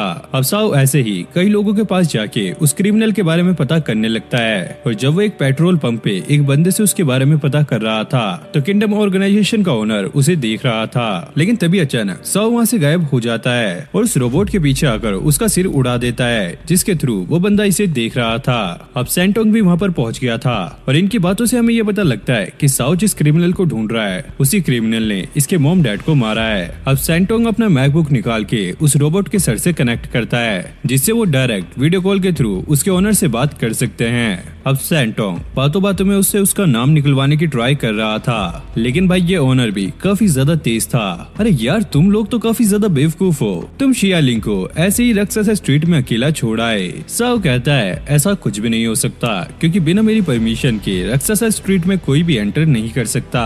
अब ये ओनर हंसता हुआ कहता है ये सिर्फ तुम्हारा भ्रम है, क्योंकि मैंने अपने लोगों को पहले ही वहाँ पर भेज दिया है। अब शियालिंग लियांग से ये बात कर रही थी, मुझे ये सब कुछ काफी ज्यादा अजीब लग रहा है, क्योंकि किंगडम ऑर्गेनाइजेशन मेरे पीछे पड़ी है और उन्हें मेरी गार्डियन स्पिरिट चाहिए। वहीं साओ उस क्रिमिनल को ढूंढ रहा है जो कि 10 साल से पहले अंडरग्राउंड था, और ये सारा कुछ एक ही टाइम पे हो रहा है। और वो ये भी कहती है अगर किंगडम ऑर्गेनाइजेशन के लोगों ने इस टाइम यहाँ पे अटैक किया तो हम तो फंस जाएंगे, क्योंकि साओ भी यहाँ पर नहीं है। और तभी एक रोबोटिक स्पाइडर वहाँ पे अटैक कर देती है। अब लियांग शियालिंग को घर के अंदर जाने के लिए कहता है, और वो डर कर एकदम घर के अंदर घुस जाती है। लियांग लाइटनिंग फायर वेपन से उस स्पाइडर पे अटैक करता है, और लियांग को ऐसा लगता है कि इस अटैक से ये स्पाइडर मारी जाएगी, लेकिन इससे स्पाइडर को कुछ नहीं होता। लियांग फिर से उस पर अटैक करने के लिए जाता है, लेकिन स्पाइडर उसे दूर फेंक कर मारती है, और वो स्पाइडर शियालिंग को पकड़ लेती है। ये देखकर उसका ओनर काफी ज्यादा खुश होता है, और वो साओ और सैंटोंग से कहता है तुम यहाँ पर बैठे रहो, मैंने शियालिंग को पकड़ लिया है। साओ कहता है ऐसी खतरनाक सिचुएशन में हमेशा लोग अपनी पूरी पोटेंशियल का यूज करते हैं। ओनर को ऐसा लगता है कि वो शियालिंग के बारे में बात कर रहा है कि अब वो अपनी गार्डियन स्पिरिट को बाहर निकालेगी, और शियालिंग अपनी गार्डियन स्पिरिट को बाहर निकालने की ट्राई कर रही होती है, लेकिन ऐसा नहीं होता। ओनर साओ को बताता है वो ऐसा करने में नाकाम रही। साओ कहता है मैं उसकी बात नहीं कर रहा था, मैं तो किसी और की बात कर रहा था। फिर हम लियांग को देखते हैं जो कि काफी ज्यादा गुस्से में था, और वो अपनी गार्डियन स्पिरिट को समन करता है, और टैन बाहर निकल जाता है, जिसके साथ मिलकर लियांग इस स्पाइडर की बैंड बजाने लगता है। और स्पाइडर ये देखकर अपने छोटे छोटे बच्चों को बाहर निकाल लेती है। अब लियांग टैंक के साथ मिलकर एक काफी खतरनाक मूव करता है जिसका नाम था पियर फ्लावर, और इसमें टैंक मिसाइलों को हवा में छोड़ता है, और वहाँ पर एक फॉर्मेशन तैयार होती है, और एकदम से वहाँ पे अटैक होने स्टार्ट हो जाते हैं, जिससे वो स्पाइडर वहीं पर मर जाती है। सैंटोंग अब उस ओनर से कहता है फाइट करने से पहले अपने ओपोनेंट के बारे में जान लेते तो ज्यादा अच्छा होता। राक्षसा स्ट्रीट में दो भाइयों का राज चलता है, पहला है साओ जो कि वहाँ का जनरल है, दूसरा लियांग जिसे बॉम्बर के नाम से भी जाना जाता है। और शियालिंग को कुछ भी समझ नहीं आता आखिरकार इसने अपनी गार्डियन स्पिरिट को बाहर कैसे निकाला, क्योंकि इसके पास कोई भी साइकिक पावर नहीं थी। फिर से हमें पास्ट का सीन दिखाया जाता है जहाँ पे लियांग के साथ जो लड़की थी वो एक इवल स्पिरिट में कन्वर्ट हो चुकी थी। यूजिन उस लड़की को काफी दूर फेंक कर मारता है, और वो लड़की दोबारा से लियांग पे अटैक करने वाली थी, लेकिन यूजिन अब उसे पकड़ लेता है। लियांग को ये देखकर काफी ज्यादा बुरा लग रहा था। लियांग अपने भाई से रोता हुआ कहता है मैं नहीं चाहता कि सिस्टर इवल स्पिरिट में कन्वर्ट हो, क्योंकि आपके जाने के बाद उन्होंने मेरा ध्यान रखा। लियांग यूजिन से भी उस लड़की को छोड़ने के लिए कहता है। यूजिन अपने मास्टर से पूछता है क्या मुझे क्या करना चाहिए, लेकिन भाई साओ को भी समझ नहीं आता कि वो क्या करे। यूजिन बताता है अगर एक बार एक स्पिरिट इवल स्पिरिट में कन्वर्ट हो गई तो उसे अपने लोगों के बारे में कुछ भी याद नहीं रहता, बस उसमें हेटरेट और लस्ट भरा रहता है। तो साओ डिसाइड करता है कि वो इसे मार डालेंगे, लेकिन लियांग अपने भाई को रुकाते हुए कहता है नहीं आप ऐसा नहीं कर सकते, आप सिस्टर को खत्म नहीं कर सकते। साओ उसे समझाने की बहुत ज्यादा ट्राई करता है, लेकिन लियांग नहीं समझता। अब साओ यूजिन को उस लड़की को छोड़ने के लिए कहता है। यूजिन पहले तो सोच रहा होता है, लेकिन एक बार और कहने पर वो उस लड़की को छोड़ देता है। अब लियांग उस लड़की के पास जाकर कहता है तुम चिंता मत करो, मैं तुम्हारे पास हूँ। लेकिन भाई ये लड़की लियांग पे अटैक कर देती है और उसका गला दबाने लगती है। तब यूजिन उस लड़की को उठाकर दूर फेंक देता है। यूजिन अपने भाई को समझाता है देखो अब ये एक इविल स्पिरिट बन चुकी है और इसे तुम्हारे बारे में कुछ भी याद नहीं है। और साओ के कहने पर यूजिन उस इविल स्पिरिट को खत्म कर देता है, और ये देखकर लियांग काफी ज्यादा रो रहा था। फिर हम लू को देखते हैं जो कि नहा रहा था, और वो ताना मारते हुए कहता है उन ज़ॉम्बी से एक काम भी ढंग से नहीं हुआ। और वो येन से कहता है इस बार तुम जाओ और उस लड़की को पकड़ के मेरे पास लाओ। अब लियांग और उसके भाई ने उस लड़की की ग्रेव बना दी थी, और लियांग उसके जाने के गम में काफी ज्यादा रो रहा था। साओ उसे समझाने की ट्राई करता है, लेकिन वो अपने भाई पर ही गुस्सा हो जाता है। आखिरकार तुम्हें किसने हक दिया उसे मारने का? वो सिस्टर काफी ज्यादा अच्छी थी। अगर तुम उससे स्ट्रॉन्ग हो इसका मतलब ये नहीं कि तुम उसे मार दोगे। आज से तुम मेरे भाई नहीं हो और मैं काफी ज्यादा स्ट्रॉन्ग बनूंगा और तुम्हें हराऊंगा। और साओ अपने भाई को समझाता है राक्षसा स्ट्रीट में कमजोर होना किसी खतरे से खाली नहीं है, तो हमें सबको मिलकर स्ट्रॉन्ग बनना होगा ताकि हम अपने दुश्मन को हरा सके। और लियांग भी उसकी बात मान जाता है। वहीं येन दूर से ये सारा कुछ देख रहा होता है। येन अब लू को आगे बताता है, जब वो उन लोगों को ढूंढने के लिए गया तो उन लोगों ने पहले ही राक्षसा स्ट्रीट का बॉर्डर क्रॉस कर लिया था। इससे हमें ये तो पता लगता है किस किस स्पिरिट को भी उन लोगों की चिंता है। और वो लू से ये भी कहता है कि साओ अपने भाई को लेने के लिए यहाँ पर आया था और मुझे नहीं लगता कि वो दोबारा यहाँ पर आएगा। लू कहता है, हाँ सही कहा, कोई बेवकूफी होगा जो कि दोबारा यहाँ पर आएगा। अब लियांग और साओ राक्षसा स्ट्रीट के बाहर आ गए थे और ये लोग बात करते हैं कि हम स्ट्रॉन्ग बन के वापस जरूर से जाएंगे क्योंकि राक्षसा स्ट्रीट हमारा घर है। जिसके बाद ये दोनों भाई अपनी ट्रेनिंग में लग जाते हैं और लियांग भाई वेपन चलाना भी सीख जाता है और अब कोई भी गुंडे अगर उन्हें परेशान करते हैं तो ये अकेले ही उन्हें संभाल लेते हैं। अब धीरे धीरे लियांग और भी ज्यादा स्ट्रॉन्ग बनता जा रहा था और साओ ने उसके लिए कुनाई नाइफ भी बनाई होती है।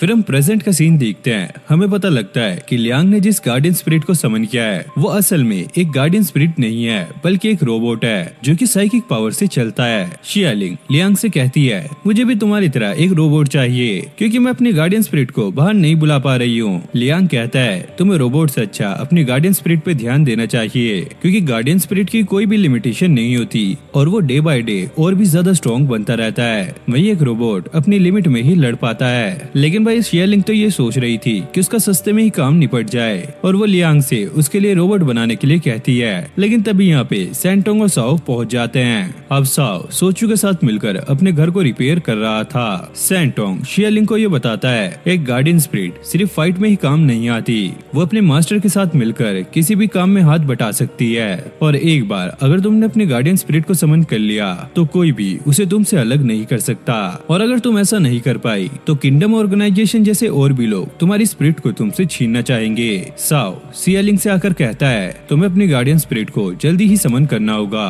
क्योंकि किंगडम ऑर्गेनाइजेशन के लोगों को राक्षसा स्ट्रीट के वीक बॉर्डर के बारे में पता लग गया है। और शियालिंग ये भी समझ गई थी जैसे वो रोबोट स्पाइडर यहाँ पे आई थी ऐसे ही और भी लोग उसे पकड़ने के लिए यहाँ पे आ सकते हैं। फिर हम किंगडम ऑर्गेनाइजेशन के ओनर को देखते हैं जो कि काफी ज्यादा गुस्से में था क्योंकि वो 2 बार शियालिंग को पकड़ने में नाकाम रहा और वो तीसरी बार नाकाम नहीं होना चाहता था। इसलिए वो डिसाइड करता है कि वो खुद राक्षसा स्ट्रीट जाके शियालिंग को पकड़ेगा। अब साओ शियालिंग की प्रैक्टिस करा रहा था ताकि वो अपने गार्डियन स्पिरिट को समन कर सके, लेकिन वो बार बार इसमें फेल हो रही थी और वो गुस्सा होकर साओ से ये पूछती है, तुम बिना जेस्चर के अपनी गार्डियन स्पिरिट को समन कैसे कर लेते हो? साओ से कहता है, ऐसा करने के लिए तुम्हें अपनी साइकिक पावर पर अच्छे से कंट्रोल होना चाहिए और बिगनर के लिए जेस्चर ही इस्तेमाल करना होगा ताकि वो अपनी गार्डियन स्पिरिट को समन कर सके। और फिर ये दोनों आपस में बहस करने लगते हैं। अब सैंटोंग लियांग से ये कहता है, अगर किंगडम ऑर्गेनाइजेशन के लोगों को यहाँ आने से पहले शियालिंग ने अपनी गार्डियन स्पिरिट को समन नहीं किया तो काफी बड़ी प्रॉब्लम हो सकती है। अब साओ भी काफी ज्यादा थक चुका था और वो शियालिंग से कहता है, ये प्रोसेस काफी ज्यादा बेकार हो चुका है, हमने काफी ज्यादा प्रैक्टिस कर ली है, अब हमें कोई और ही तरीका अपनाना होगा। और वो सूचू को समन करके कहता है, शियालिंग को उठाकर मेरे साथ लाओ। और वो शियालिंग को अपने साथ राक्षसा स्ट्रीट के बॉर्डर के पास ले आता है जहाँ पर ज़ॉम्बीज़ काफी ज्यादा होते हैं क्योंकि इंसान खतरे के टाइम ही अपने पूरे पोटेंशियल का इस्तेमाल करता है। शियालिंग भी समझ गई थी कि साओ क्या सोच रहा है और वो दोनों उसे वहीं पर छोड़ के भाग जाते हैं और ज़ॉम्बीज़ को देखकर शियालिंग के मुंह पर 12 बज जाते हैं। लेकिन भाई वो भागते भागते साओ के स्कूटर तक पहुंच जाती है। साओ से समझाता है, तुम्हारी गार्डियन स्पिरिट तुम्हें बचाने के लिए बाहर जरूर से आएगी, पर शियालिंग को ऐसा नहीं लगता क्योंकि स्पाइडर ने जब उस पर अटैक किया था तो उसकी गार्डियन स्पिरिट तब भी बाहर नहीं आई थी। अब सूचू उसे पकड़कर नीचे उतार देता है और साओ वहाँ से भाग जाता है। अब वो ज़ॉम्बीज़ शियालिंग के पास आ रहे थे और शियालिंग अपनी गार्डियन स्पिरिट को समन करने का ट्राई कर रही होती है लेकिन यहाँ पर कुछ नहीं होता। अब ये तीनों दूर से खड़े हुए शियालिंग को देख रहे थे।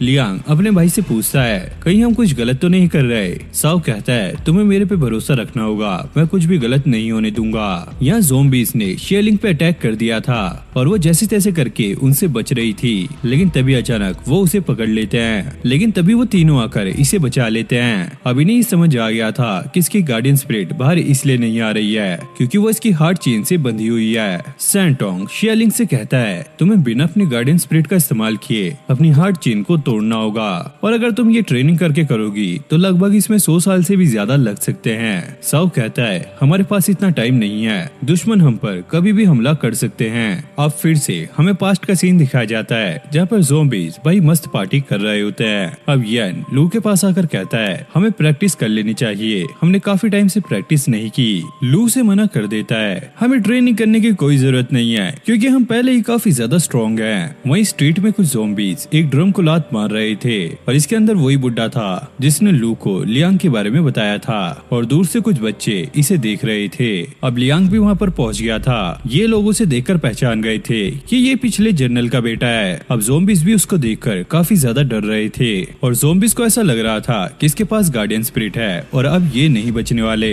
लेकिन लियांग कहता है तुम्हें मारने के लिए मुझे गार्डियन स्पिरिट की जरूरत नहीं है और वो काफी तेजी से इनको मारने लगता है। अब लियांग एक ज़ॉम्बी से कहता है जाओ लू को जाके बता दो जनरल साओ के बेटे अब वापस आ चुके हैं। और ये खबर पूरी रक्सासा स्ट्रीट में फैल जाती है और ये बात जब लू को पता लगती है तो वो ज़ॉम्बीज की पूरी सेना को उनसे लड़ने के लिए भेज देता है। लेकिन लियांग उन्हें काफी आसानी से हरा देता है। लू को ये देखकर अपनी आंखों पे विश्वास नहीं हो रहा था कि लियांग इतना ज्यादा स्ट्रॉन्ग कैसे बन गया।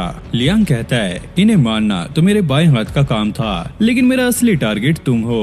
लू कहता है हाँ एविल स्पिरिट को मारना काफी ज्यादा आसान रहता है लेकिन तुम मेरी गार्डियन स्पिरिट के सामने नहीं टिक पाओगे। अब लू येन को बाहर बुला लेता है। वहीं साओ भी पहुंच जाता है। लियांग तुमने बहुत कुछ कर लिया अब मेरी बारी है। अब लू ने देखकर काफी ज्यादा शौक था आखिरकार इतनी जल्दी ये दोनों भाई इतने ज्यादा स्ट्रॉन्ग कैसे बन गए। और येन धीरे से बोलता है अबे नल्ले अब तो तेरी भी फटेगी तुझे बोला था प्रैक्टिस के लिए। अब लू येन से उनके ऊपर अटैक करा देता है और यूजिन बीच में आकर उसे रोक लेता है और यूजिन अब पहले से काफी ज्यादा पावरफुल हो चुका है। लू को समझ नहीं आता कि साओ ने बिना जेस्चर के अपनी गार्डियन स्पिरिट को बाहर कैसे समन करा। लेकिन साओ से कहता है अबे नल्ले ये सब तुम्हारे जैसों के लिए है और तुम यहाँ के जनरल बनने के बिल्कुल भी लायक नहीं हो। लेकिन लू कहता है मुझे स्पिरिट वर्ल्ड ने यहाँ का जनरल बनाया है। लेकिन साओ गुस्से में उसे कहता है मुझे उससे कुछ भी लेना देना नहीं है। ये स्ट्रीट हमेशा से मेरी फैमिली की थी और तुम यहाँ से निकल जाओ। और ये ऐसे ही आपस में फाइट करने लगते हैं। अब लियांग एक छोटा सा फ्लावर लेकर उस लड़की की ग्रेव के पास जाता है। अब मैं पहले से भी ज्यादा स्ट्रॉन्ग बन चुका हूँ लेकिन मुझे अभी भी नहीं रुकना,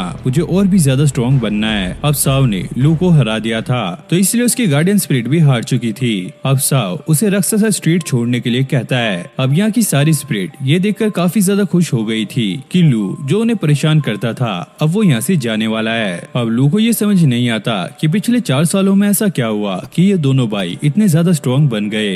येन अपने मास्टर से कहता है पिछले 4 सालों में हमने बिल्कुल भी प्रैक्टिस नहीं की। लेकिन लू उसे चुप रहने के लिए कहता है इन दोनों भाइयों को रक्सासा स्ट्रीट के सीक्रेट के बारे में बिल्कुल भी आइडिया नहीं है। अब साओ और लियांग उस बड़े से पेड़ के पास आ गए थे और वो अपनी पुरानी बातों को याद कर ही रहे थे। लेकिन लू वहाँ पर पहुँच जाता है और वो दोनों भाई उसे देखकर कहते हैं अबे भूतनी के तू यहाँ पर क्या कर रहा है, तुझे तो हमने यहाँ से जाने के लिए कहा था। लू कहता है मैं यहाँ का जनरल हूँ तो मैं कहीं भी नहीं जाने वाला और हाँ तुम्हें मुझसे एक और बार फाइट करनी होगी। लेकिन इस बार लियांग उससे फाइट करने के लिए तैयार होता है और साओ भी इस पर मान गया था। अब लू गुस्से में ये कहता है तुम इस जगह को अपना घर कहते हो लेकिन रक्सासा स्ट्रीट का असली खजाना है ये पेड़। और फिर वो एक टहनी तोड़कर उसे खाने लगता है और इसे खाने के बाद लू की साइकिक पावर काफी गुना बढ़ जाती है। अब साओ को कुछ भी समझ नहीं आ रहा था। यूजिन कहता है शायद लू को इस पेड़ के सीक्रेट के बारे में पता है। लू कहता है ये एक स्पेशल टाइप का पेड़ है जो कि पूरे वर्ल्ड में सिर्फ एक ही बचा है और ये इन्वायरमेंट का ऑरा यूज करके खुद की एनर्जी प्रोड्यूस करता है और अगर कोई गार्डियन स्पिरिट वाला इंसान उस एनर्जी को कंज्यूम करे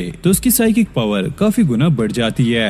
और इसीलिए मैं यहाँ का जनरल बना क्योंकि जब तक ये पेड़ यहाँ पर रहेगा तो कोई भी मुझे नहीं हरा पाएगा।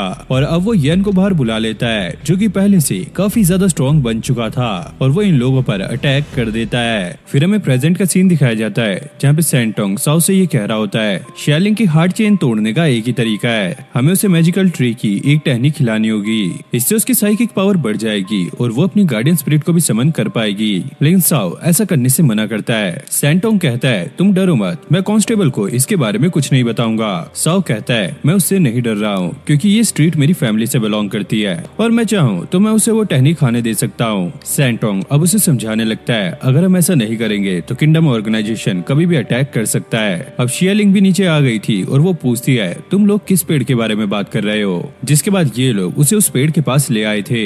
ये ट्री स्पिरिट वर्ल्ड और ह्यूमन वर्ल्ड के बीच का बॉर्डर है और इसकी टहनियों में काफी ज्यादा मैजिकल पावर बसती है। अगर तुम इसकी एक टहनी भी खा लेती हो तो तुम्हारी साइकिक पावर काफी ज्यादा बढ़ जाएगी। शियालिंग ये सुनकर काफी ज्यादा खुश होती है क्योंकि फिर उसे साओ की बेकार ट्रेनिंग नहीं करनी होगी, पर साओ उसे ऐसा करने से मना कर देता है। अब शियालिंग उस पर चिल्लाने लगती है जिसके बाद दोनों ही ये लड़ने लगते हैं। साओ कहता है तुम्हें हर बार एक शॉर्टकट चाहिए ताकि तुम अपनी पावर को पा सको। शिया कहती है क्या ही हो जाएगा, अगर मैं एक टहनी खा लूंगी तो मैं अपने गार्डियन स्पिरिट को अवेकन कर लूंगी। साओ कहता है हाँ होगा तो कुछ नहीं, तुम अपने गार्डियन स्पिरिट को अवेकन कर लोगी, लेकिन ये उन लोगों के लिए भेदभाव होगा जो कि अभी तक अपने गार्डियन स्पिरिट को अवेकन नहीं कर पाए और अब भी वो काफी कड़ी ट्रेनिंग कर रहे हैं। इनकी बातों से हमें ऐसा लगता है कि ये लियांग की बात कर रहा है। फिर अगले सीन में हम साओ और लियांग को एक रूम में देखते हैं। साओ अभी भी लू को याद कर रहा था जिसने बचपन में उस पेड़ की टहनी खा ली थी।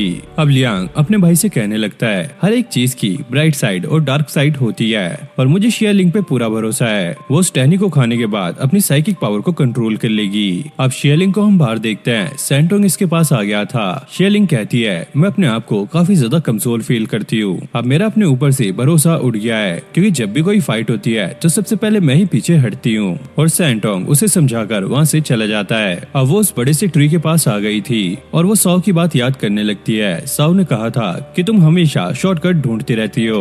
वो कहती है मैं काफी ज्यादा ट्रेनिंग कर रही हूँ, उसे मेरे स्ट्रगल के बारे में नहीं पता। ये कहकर वो पेड़ के ऊपर चढ़ने लगती है और साथ ही हमें इसके लाइफ के फ्लैशबैक दिखाए जा रहे होते हैं कि कैसे उसे ग्रेजुएशन के बाद जॉब नहीं मिली और सैंटोंग की वजह से वो राक्षसा स्ट्रीट में आकर फंस गई और उसे साओ की भी कुछ बातें याद आती हैं। जो अपने ऊपर भरोसा नहीं करता वो लाइफ में कुछ नहीं कर सकता और उसे शॉर्टकट वाली बात भी याद आती है और जब वो टहनी को तोड़ रही होती है तो उसे ये काफी ज्यादा गलत लग रहा होता है, इसलिए वो इसे ना खाने का डिसाइड करती है। अब लियांग और साओ दूर से ये देख रहे होते हैं। उन्हें ये देखकर काफी खुशी होती है कि शियालिंग ने अपने ऊपर भरोसा किया। शियालिंग कहती है मुझे अपने ऊपर पूरा भरोसा है, मैं काफी ज्यादा हार्ड ट्रेनिंग करूंगी। मुझे 2 महीने लगे थे अपनी साइकिक पावर को फील करने में, लेकिन मैं आगे और भी ज्यादा कड़ी ट्रेनिंग करूंगी ताकि मैं अपनी गार्डियन स्पिरिट को समन कर सकूं। फिर हम साओ को देखते हैं जिसे अचानक से कुछ काफी बुरा फील होता है। अब राक्षसा स्ट्रीट में अजीब सी चीजें होने लगती है, सारी तरफ अंधेरा फैलने लगता है। अब ये लोग घर के बाहर आ गए थे। सैंटोंग कहता है मुझे लगा नहीं था कि ये चीज इतनी जल्दी होगी। अब आसमान में एक पोर्टल खुलने लगता है जो कि किंगडम ऑर्गेनाइजेशन के ओनर ने खोला था और वो अपने रोबोट्स को शियालिंग को पकड़ने के लिए भेज देता है। फिर से हमें पास्ट का सीन दिखाया जाता है जहाँ पर लू पेड़ की टहनी खाने के बाद काफी ज्यादा स्ट्रॉन्ग बन चुका था। अब साओ और यूजिन भी उसके सामने नहीं टिक पा रहे थे। साओ से कहता है ये पावर तुम्हें पेड़ की टहनी खाने के बाद मिली है तो तुम इस पे इतना घमंड मत करो। लू कहता है मुझे अपनी पावर बढ़ाने के लिए कुछ भी करना पड़े तो मैं वो करूंगा और वो यन से उनके ऊपर अटैक करवा देता है। अब यन इन लोगों पे भारी पड़ रहा था क्योंकि उसकी पावर भी काफी ज्यादा बढ़ चुकी है और साओ उसके सामने नहीं टिक पाता और वो नीचे गिर जाता है। अब लू साओ को मारने लगता है तुम तो कह रहे थे तुम मुझे यहाँ से निकालोगे, तो चलो अब मुझे यहाँ से निकाल के दिखाओ। अब साओ दोबारा खड़ा हो रहा होता है। लू उसे मारने के लिए आगे बढ़ ही रहा था लेकिन लियांग आकर उसकी एक जोरदार किक मारता है। यन लू को बचाने के लिए जा ही रहा होता है लेकिन जैसे वो पीछे मुड़ के देखता है वो लोग यहाँ से भाग चुके थे। अब यूजिन इन दोनों को उठाकर राक्षसा स्ट्रीट के बाहर लेकर जा रहा था। लियांग अपने भाई से कहता है मैंने तुम्हें इसलिए बचाया क्योंकि मुझसे पहले तुम्हें कोई नहीं हरा सकता। फिर हम लू को देखते हैं जिसे एक भी स्क्रैच नहीं आया होता। वो यन से कहता है उन दोनों भाइयों को ढूंढो और उनको खत्म कर दो और अब ये राक्षसा स्ट्रीट एक नर्क बनेगी और मैं यहाँ की सारी इविल स्पिरिट्स को ये टहनी खिलाऊंगा। यन उसे ऐसा करने से मना करता है क्योंकि ये टहनी खाने से इविल स्पिरिट काफी ज्यादा स्ट्रॉन्ग बन जाएगी, इसलिए हमें उन्हें कंट्रोल करने में काफी ज्यादा दिक्कत हो सकती है। लेकिन लू को ऐसा नहीं लगता, जिसके बाद वो सारी इविल स्पिरिट्स को वो पेड़ की टहनी खिला देता है। अब ये दोनों भाई राक्षसा स्ट्रीट के गेट के पास पहुंचने वाले थे। लियांग कहता है हम ऐसे कब तक भागते रहेंगे, लू अपनी गार्डियन स्पिरिट के साथ ह्यूमन वर्ल्ड में भी आ सकता है। यूजिन कहता है नहीं ऐसा नहीं हो सकता, वो अपनी गार्डियन स्पिरिट के साथ ह्यूमन वर्ल्ड में नहीं आएगा क्योंकि ये स्पिरिट वर्ल्ड के रूल के खिलाफ है। और ये गेट के पास पहुंचने ही वाले थे लेकिन तभी वहाँ पर एक जोरदार धमाका होता है और अचानक से एक इविल स्पिरिट इनके सामने आ जाती है जिसकी पावर काफी ज्यादा बढ़ चुकी है क्योंकि इसने भी वो पेड़ की टहनी खाई है। अब लियांग उस पर अटैक कर देता है लेकिन इविल स्पिरिट उसे रुका लेती है, जिसके बाद वो इविल स्पिरिट अब इस पे अटैक करने वाली थी लेकिन बीच में यूजिन आकर उसको खत्म कर देता है। अब ये लोग ये समझ गए थे लू ने इन सारी इविल स्पिरिट को वो पेड़ की टहनी खिलाई है जिससे ये काफी ज्यादा पावरफुल हो गए हैं और वो यहाँ की नॉर्मल इविल स्पिरिट को भी मार रहे हैं। अब साओ लियांग को यहाँ से जाने के लिए कहता है लेकिन लियांग अभी भी उस लड़की को याद कर रहा होता है जिसने उसका साथ दिया था और कैसे वो यहाँ पर मर गई थी और वो यहाँ से जाने के लिए मना कर देता है और वो अपने भाई से कहता है आज से तुम मेरे भाई नहीं हो और मुझे तुम्हारे प्रोटेक्शन की भी जरूरत नहीं है। और वो अपने भाई से कहता है अगर तुम्हें यहाँ से जाना है तो जाओ, मैं यहाँ पर रुक कर यहाँ के नॉर्मल स्पिरिट को बचाऊंगा। और वो अपने भाई को काफी कुछ सुनाने लगता है, तुम एक अच्छे भाई नहीं हो, तुम भी बिल्कुल लू जैसे हो, जिनके पास भी गार्डियन स्पिरिट होती है वो सारे एक जैसे होते हैं, उन्हें किसी की भी फिक्र नहीं होती, सारे लोग मतलब ही भी हैं। अब साओ लू के एक थप्पड़ मारता है और वो अपने भाई को उठाकर गेट की तरफ जाने लगता है। लियांग यहाँ पे काफी ज्यादा चिल्ला रहा था, मुझे छोड़ दो, मुझे यहाँ के लोगों की मदद करनी है। लेकिन साओ उसकी एक नहीं सुनता और उसे अपने डैड की बात याद आती है। तुम्हें हमेशा अपने भाई का ध्यान रखना होगा, साथ ही इस राक्षसा स्ट्रीट का भी, क्योंकि ये तुम्हारी जिम्मेदारी है। अब वो लियांग को उठाकर अकेले बाहर फेंक देता है और फेंकते टाइम वो ये भी कहता है, इस स्ट्रीट को संभालना मेरी जिम्मेदारी है, तुम्हारी नहीं, और बाहर ध्यान से रहना। और यहाँ पे इवल स्पिरिट इनकी तरफ बढ़ रही थी। साओ यूजिन से कहता है, चलो अब अपने घर को वापस लेते हैं। फिर हमें प्रेजेंट का सीन दिखाया जाता है जहाँ पे काफी सारे रोबोट्स राक्षसा स्ट्रीट में आ गए थे।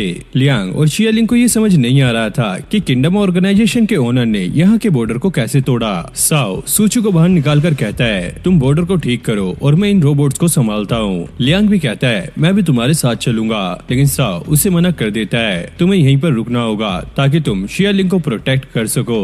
जिसके बाद ये दोनों यहाँ से निकल गए थे। साओ रोबोट्स को मारने लगता है और सूचू भी उसका साथ दे रहा था। ऐसे ही ये इनको मारते हुए बॉर्डर के पास बढ़ रहे थे। अब साओ उस स्ट्रीट का नाम पड़ता है जहाँ से किंगडम ऑर्गेनाइजेशन के ओनर ने पोर्टल को ओपन किया है। वो सोचता है, आखिरकार इस स्ट्रीट का बेवकूफ जनरल क्या कर रहा है। अब दूसरी तरफ भी एक पोर्टल खुल गया था। साओ सूचू से कहता है, तुम वहाँ पर जाओ, उस पोर्टल को बंद करो और यहाँ पर मैं सारा कुछ संभाल लूंगा। अब सैंटोंग ये देखकर कहता है, ये हमारे लिए काफी बड़ी मुसीबत बनते जा रहे हैं। शिया सैंटोंग से उनकी मदद करने के लिए कहती है, लेकिन लियांग उसे कहता है, तुम चिंता मत करो, साओ इन रोबोट्स को आसानी से संभाल लेगा।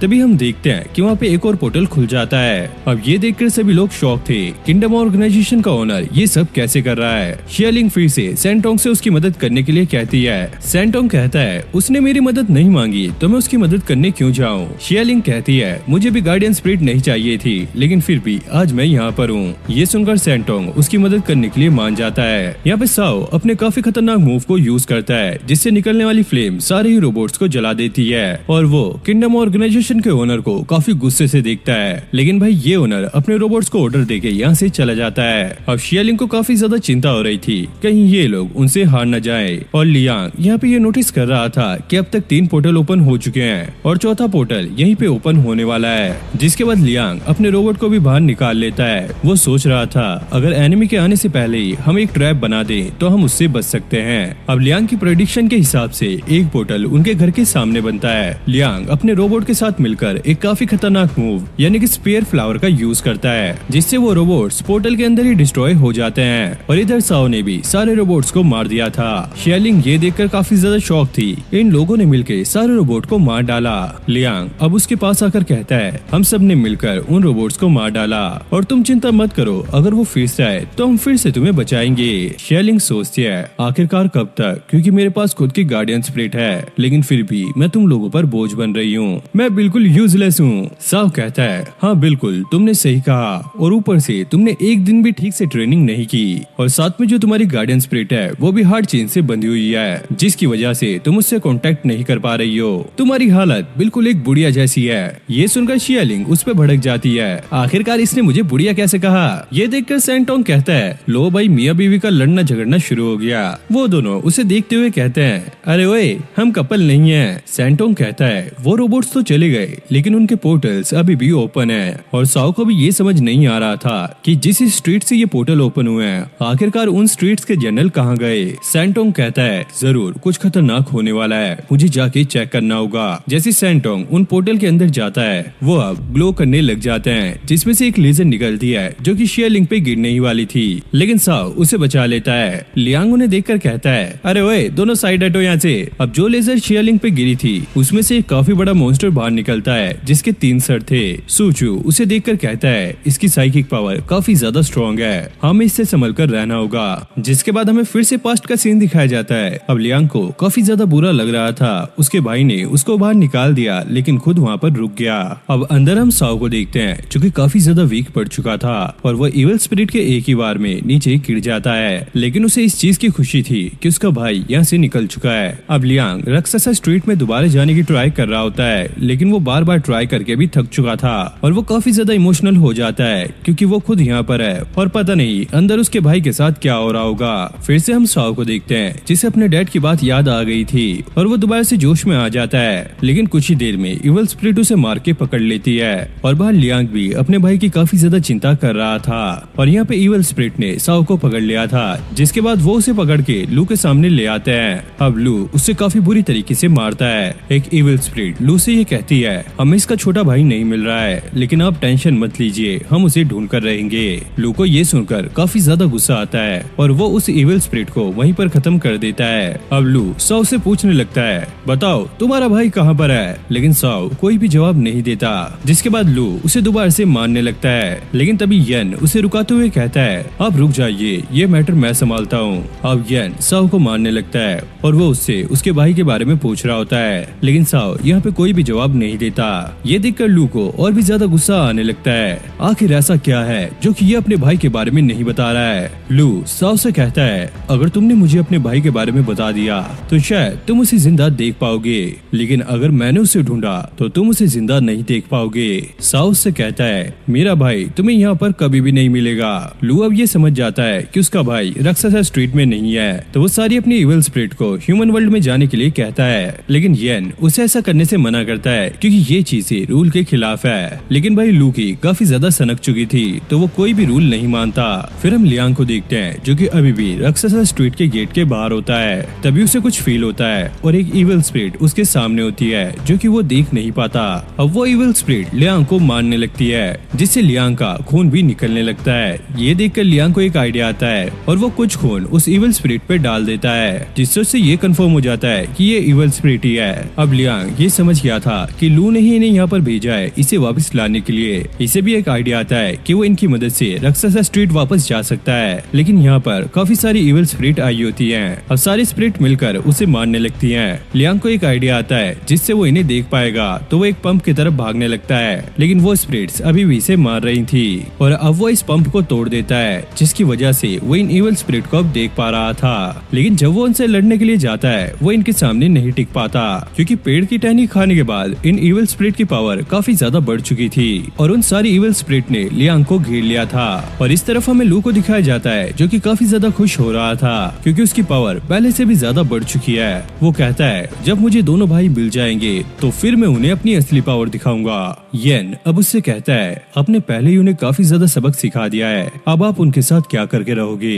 लू कहता है, क्या तुम्हें उनके लिए बुरा लग रहा है। येन कहता है, नहीं ऐसा नहीं है, लेकिन वो तो सिर्फ बच्चे हैं। लू उसे चिल्लाते हुए कहता है, क्या तुम भूल गए बचपन में हमारे साथ क्या बर्ताव हुआ था, तब से मैंने ये ठान लिया था कि मैं इसका बदला लेकर रहूंगा। तभी एक इविल स्पिरिट लू को आगे बताती है, उसका छोटा भाई यहाँ पर वापस आ चुका है। ये सुनकर लू काफी ज्यादा खुश होता है, लेकिन ये इविल स्पिरिट काफी ज्यादा डरी हुई थी। और फिर हम लियांग को इविल स्पिरिट के साथ गेट पे देखते हैं। फिर हमें बताया जाता है कि आखिरकार हुआ क्या था। लियांग उन इविल स्पिरिट से लड़ता लड़ता काफी ज्यादा थक चुका था, इसलिए वो एक इविल स्पिरिट के सर पे बैठ के वापस राक्षसा स्ट्रीट में आ गया था। मतलब कि इविल स्पिरिट नहीं बल्कि लियांग उन्हें यहाँ पर लेकर आया है। जैसे साओ लियांग को देखता है, उसके पीछे एक इविल स्पिरिट खड़ी होती है जो कि एकदम से नीचे गिर जाती है। अब लू ये देखकर काफी शॉक होता है कि आखिरकार इसने ये कैसे किया। फिर से हमें प्रेजेंट का सीन दिखाया जाता है जहाँ पर शियालिंग उस 3 सर वाले मॉन्स्टर को देखकर काफी ज्यादा शॉक हो गई थी। पहले वो रोबोट्स और अब ये मॉन्स्टर अंदर कैसे आ रहे हैं। साओ कहता है, ये मॉन्स्टर खुद से यहाँ पर नहीं आ सकते, जरूर इसके पीछे किसी न किसी का हाथ है। फिर हम सारे कांस्टेबल्स को देखते हैं जिनकी नजर शुरू से ही राक्षसा स्ट्रीट पे थी, और उन लोगों ने ये भी देखा कैसे किंगडम ऑर्गेनाइजेशन के ओनर ने यहाँ पे कितनी ज्यादा तबाही मचाई है, और ये लोग प्लान बना रहे थे कि वो जल्दी से उसको पकड़ेंगे।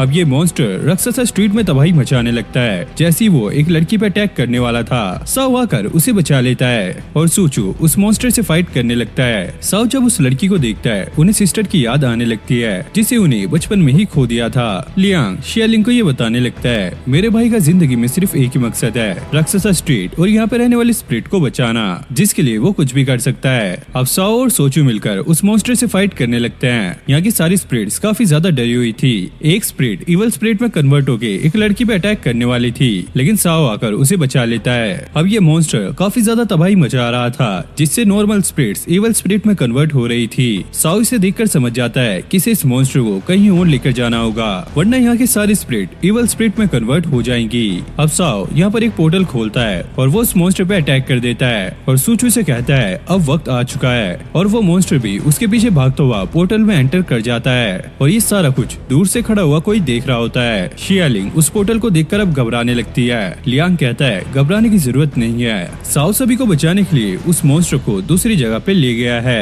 और तभी अचानक उन पे एक अटैक होता है। लियांग उसे डॉच कर लेता है और ये अटैक और किसी ने नहीं बल्कि किंगडम ऑर्गेनाइजेशन के ओनर ने किया होता है। अब इनको नहीं पता था कि ये बंदा कौन है। लियांग उससे पूछता है तुम कौन हो और यहाँ पर क्या करने आए हो।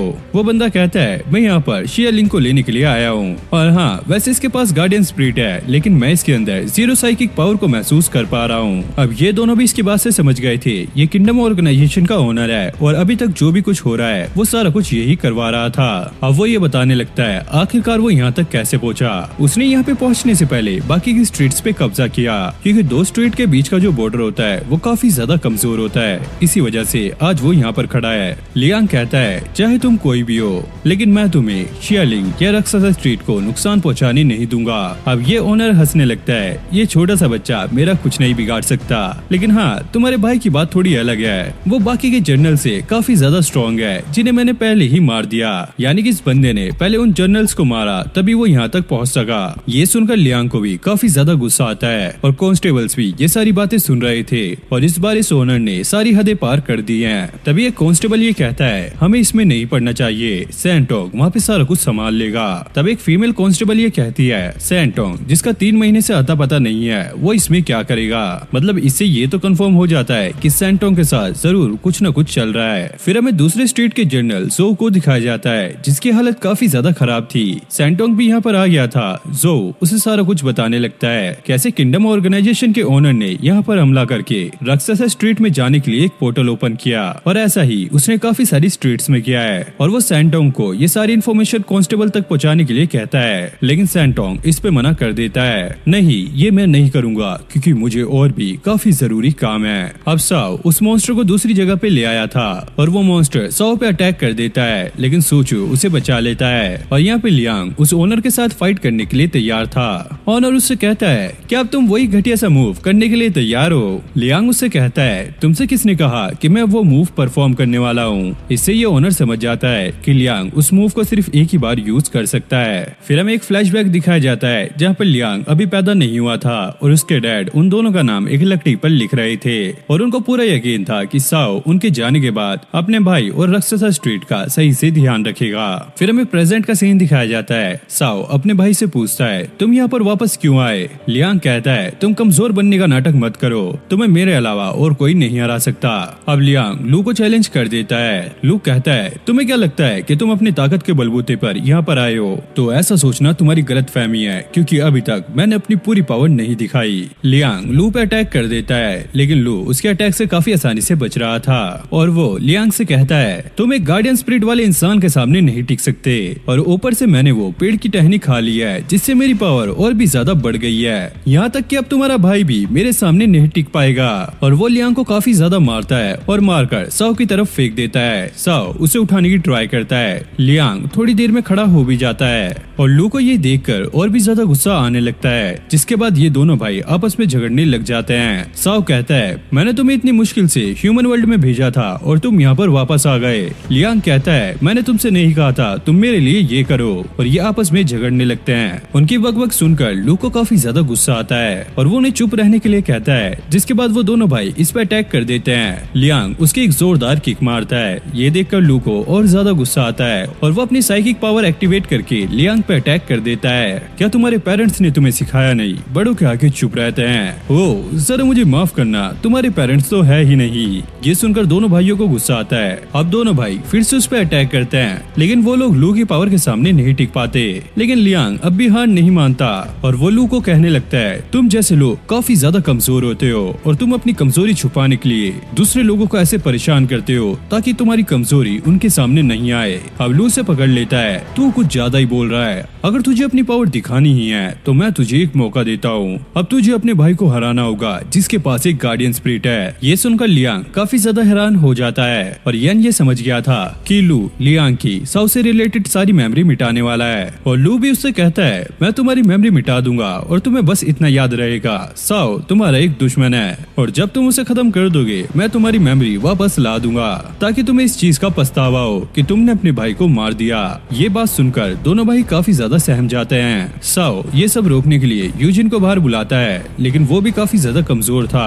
अब लू लियांग की मेमोरी मिटा देता है। अब लियांग सारा कुछ भूल गया था और लू उसे भड़काने लगता है। साओ तुम्हारा सबसे बड़ा एनिमी है और तुम्हें इसे जान से मारना है। साओ उसे समझाने लगता है, ऐसा कुछ नहीं है, मैं तुम्हारा भाई हूँ, ये सब झूठ बोल रहा है। अब लियांग एक चाकू से अपने भाई पे अटैक करने लगता है। साओ भी उससे फाइट कर रहा था और वो अपने भाई को सारा कुछ याद दिलाने का ट्राई कर रहा होता है। और इधर यन और यूजिन फाइट कर रहे थे। यूजिन यन के सामने नहीं टिक पाता तो लू उसे खत्म करने का ऑर्डर देता है। अब यन यूजिन को रुकने के लिए कहता है, लेकिन यूजिन नहीं रुकता तो यन उस पे तीरों से अटैक करने लगता है। लेकिन यूजिन साओ की मदद करने के लिए उसकी तरफ बढ़ता जा रहा था, पर एक पॉइंट पर आकर वो काफी ज्यादा वीक हो जाता है और अपने घुटनों पर आ जाता है। अब लियांग साओ पे भारी पड़ रहा था क्योंकि साओ उस पे कोई भी अटैक नहीं करता। जिसके बाद लियांग एक चाकू उठाकर अपने भाई को मारने ही वाला था, लेकिन किसी रीजन से वो यहाँ पर रुक जाता है। लू उसे दोबारा से भड़काने की ट्राई करता है और वो रोता हुआ साओ से पूछता है, आखिरकार तुम कौन हो और मैं तुम्हें मारना क्यों चाहता हूँ। फिर हमें प्रेजेंट का सीन दिखाया जाता है जहाँ पर साओ सूचू के साथ मिलकर उस मॉन्स्टर से फाइट कर रहा था और ये मॉन्स्टर काफी ज्यादा ताकतवर था। तो साओ सूचू से कहता है, हमें इस पे दोनों साइड से अटैक करना होगा ताकि हम इसकी वीकनेस जान सकें। और ये लोग ऐसा ही करते हैं, लेकिन सूचू मॉन्स्टर के ट्रैप में फंस जाता है। अब मॉन्स्टर उस पर अटैक करने ही वाला था, लेकिन साओ अपनी पावर का इस्तेमाल करके उसको बचा लेता है। इधर हम लियांग और उसके रोबोट को जख्मी हालत में देखते हैं, यानी कि ये बंदा इन पे काफी ज्यादा भारी पड़ रहा है। अब लियांग शियालिंग को छुपने के लिए कहता है, तुम अपना ध्यान रखो, ये सारा कुछ मैं संभाल लूंगा। अब लियांग उस ओनर पे अटैक करता है, लेकिन वो बंदा इससे काफी आसानी से बच जाता है। और यहाँ पे ये मॉन्स्टर इन दोनों पे भारी पड़ रहा था। सोचो साओ को ये बताने लगता है, जरूर इस मॉन्स्टर के साथ कुछ तो गड़बड़ है, हम इतने टाइम से इससे फाइट कर रहे हैं, लेकिन इस मॉन्स्टर ने एक बार भी अपनी आंख नहीं खोली और ऊपर से ये हमें सही से ट्रैक कर पा रहा है, भले ही हम इसके पीछे से अटैक क्यों न करें। साओ कहता है, वैसे है तो ये एक डॉगी और इसकी सूंघने और सुनने की पावर काफी ज्यादा तेज है, इसी वजह से ये हमें ट्रैक कर पा रहा है। अब सोचू पूछता है, तो हम इससे फाइट कैसे करेंगे। साओ बताने लगता है, ये जो जगह है वो सही से नहीं बनी और यहाँ पर कई सारे पोर्टल खोले जा सकते हैं जिससे हम अलग अलग स्ट्रीट में जा सकते हैं और हम इसी चीज का फायदा उठाएंगे इसको मारने के लिए।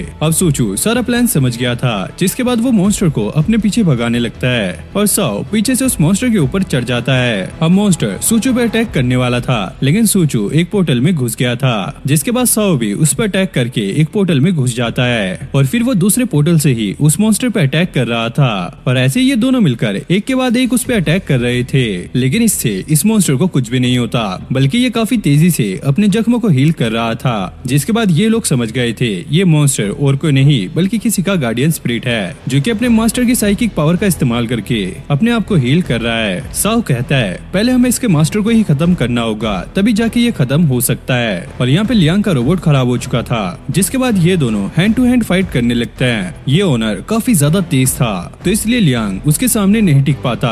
शियालिंग उसे मार खाता हुआ देखकर पेड़ की टहनी खाने का सोचती है, लेकिन बाद में वो इस आइडिया को ड्रॉप कर देती है। जब लियांग की हालत पिटते पिटते काफी ज्यादा खराब हो गई थी, वो शियालिंग को पेड़ की एक छोटी सी टहनी खाने के लिए कहता है। शियालिंग जल्दी से पेड़ के पास जाती है, लेकिन अब वो काफी ज्यादा डर रही थी, क्योंकि अगर साओ को पता लगा तो वो इस पे काफी ज्यादा गुस्सा करेगा और वो लियांग को सारा कुछ संभालने के लिए कहती है। और अब वो पेड़ के एक छोटे से हिस्से को खा लेती है, जिससे शियालिंग की साइकिक पावर काफी ज्यादा बढ़ जाती है और इसी का इस्तेमाल करके उसकी गार्डियन स्पिरिट अपने आप को उसकी हार्ट चेन से आजाद करवा लेती है। अब ओनर को समझ नहीं आ रहा था कि ये क्या चल रहा है, तभी वहाँ पे एक तेजी से तूफान आता है, जिससे शियालिंग और लियांग काफी दूर जाके गिरते हैं। शियालिंग लियांग से पूछती है, क्या मैंने कर दिया।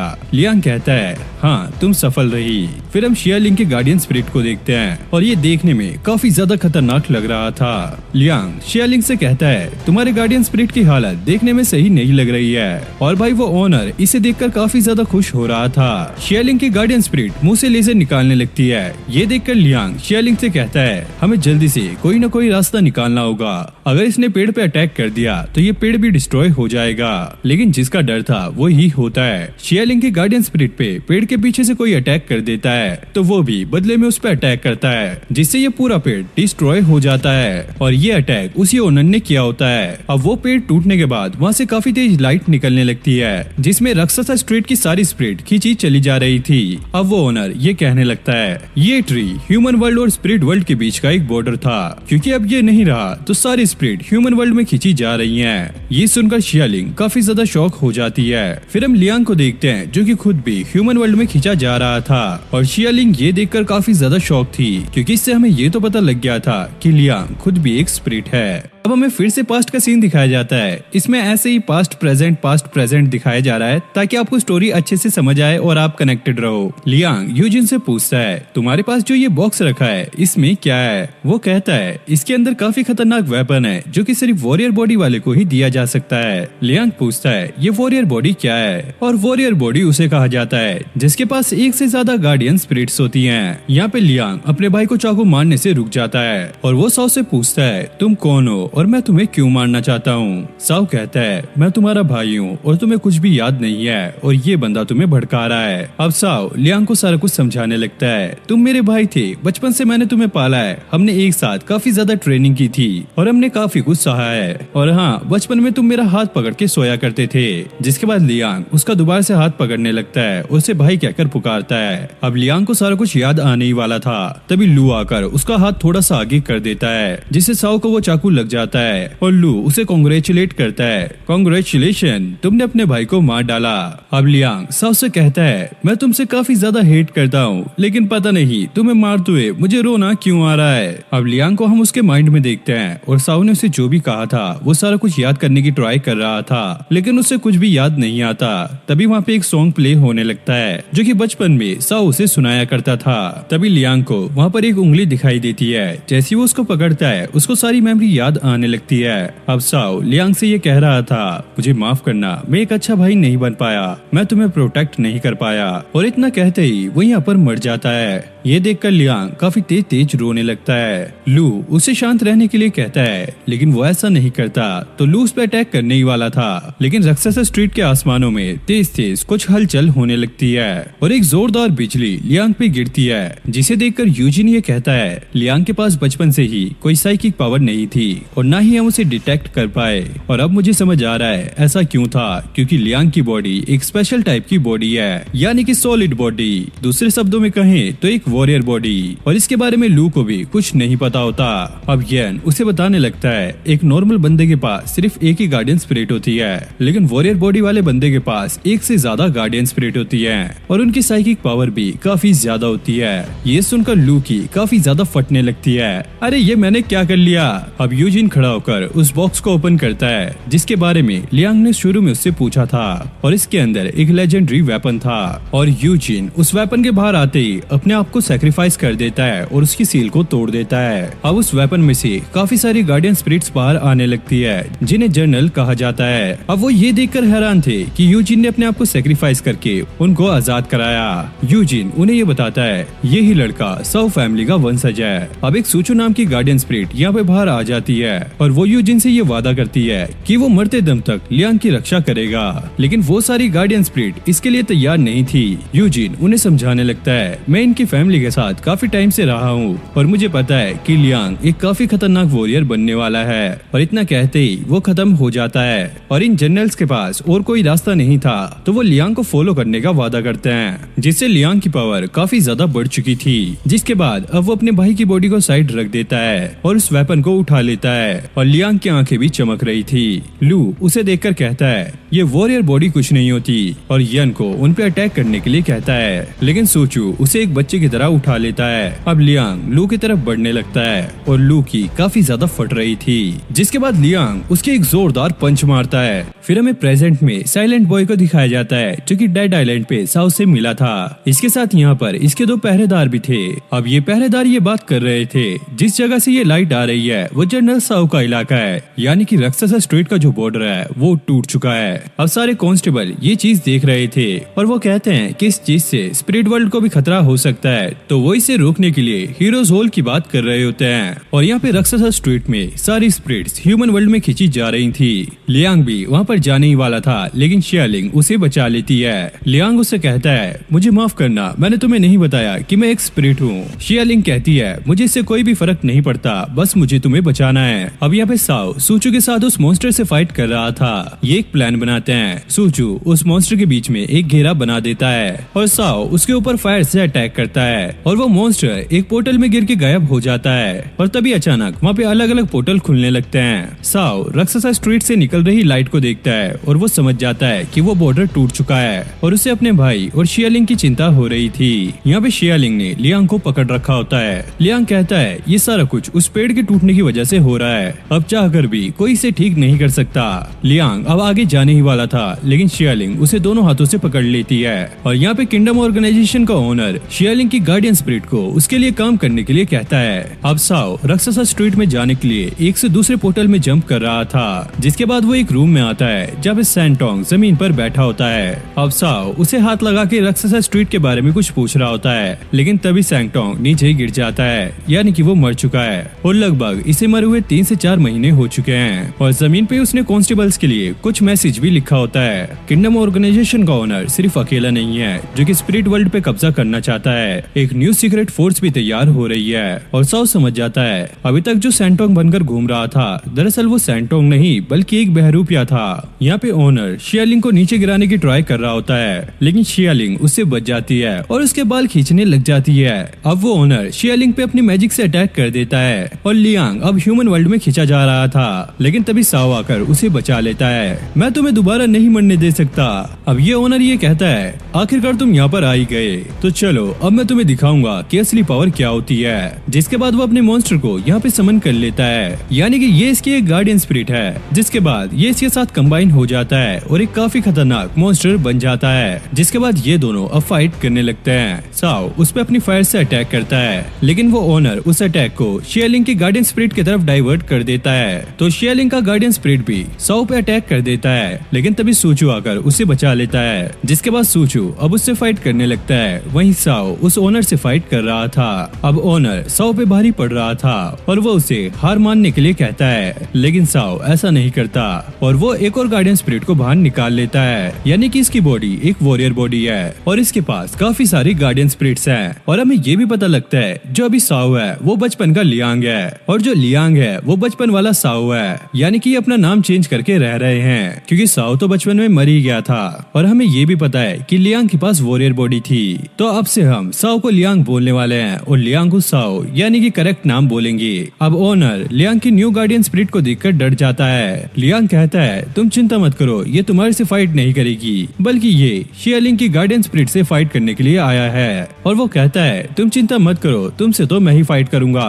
और उसकी ये सुनकर काफी ज्यादा फट जाती है। लियांग के पास दो गार्डियन स्पिरिट होने के बावजूद भी वो इससे अकेला लड़ेगा और यहाँ पर एक काफी खतरनाक फाइट स्टार्ट हो जाती है। वहीं सूचू और डियान शियालिंग की गार्डियन स्पिरिट को पकड़ लेते हैं। अब ओनर लियांग पे अपना फाइनल अटैक करने वाला था, तभी डियान आकर उसे बचा लेता है और उसके एक जोरदार पंच मारता है जिससे ये ओनर अपनी गार्डियन स्पिरिट से अलग हो जाता है और इसकी काफी ज्यादा फट चुकी होती है जो कि इसके चेहरे से ही पता लग रहा होता है। लियांग कहता है वैसे मैं तुम्हें एक चीज बताना चाहता हूँ, इन दोनों गार्डियन स्पिरिट जैसे ही मेरे पास और 7 गार्डियन स्पिरिट है। ये देखकर भाई उस ओनर की और भी ज्यादा फट जाती है और वो यहाँ से भागने लगता है। मैं वापस जरूर से आऊंगा अपना बदला लेने के लिए। अब साओ और लियांग शियालिंग से ये कहते हैं हमें तुम्हारी गार्डियन स्पिरिट को रोकना होगा वरना ये काफी ज्यादा तबाही मचा देगी।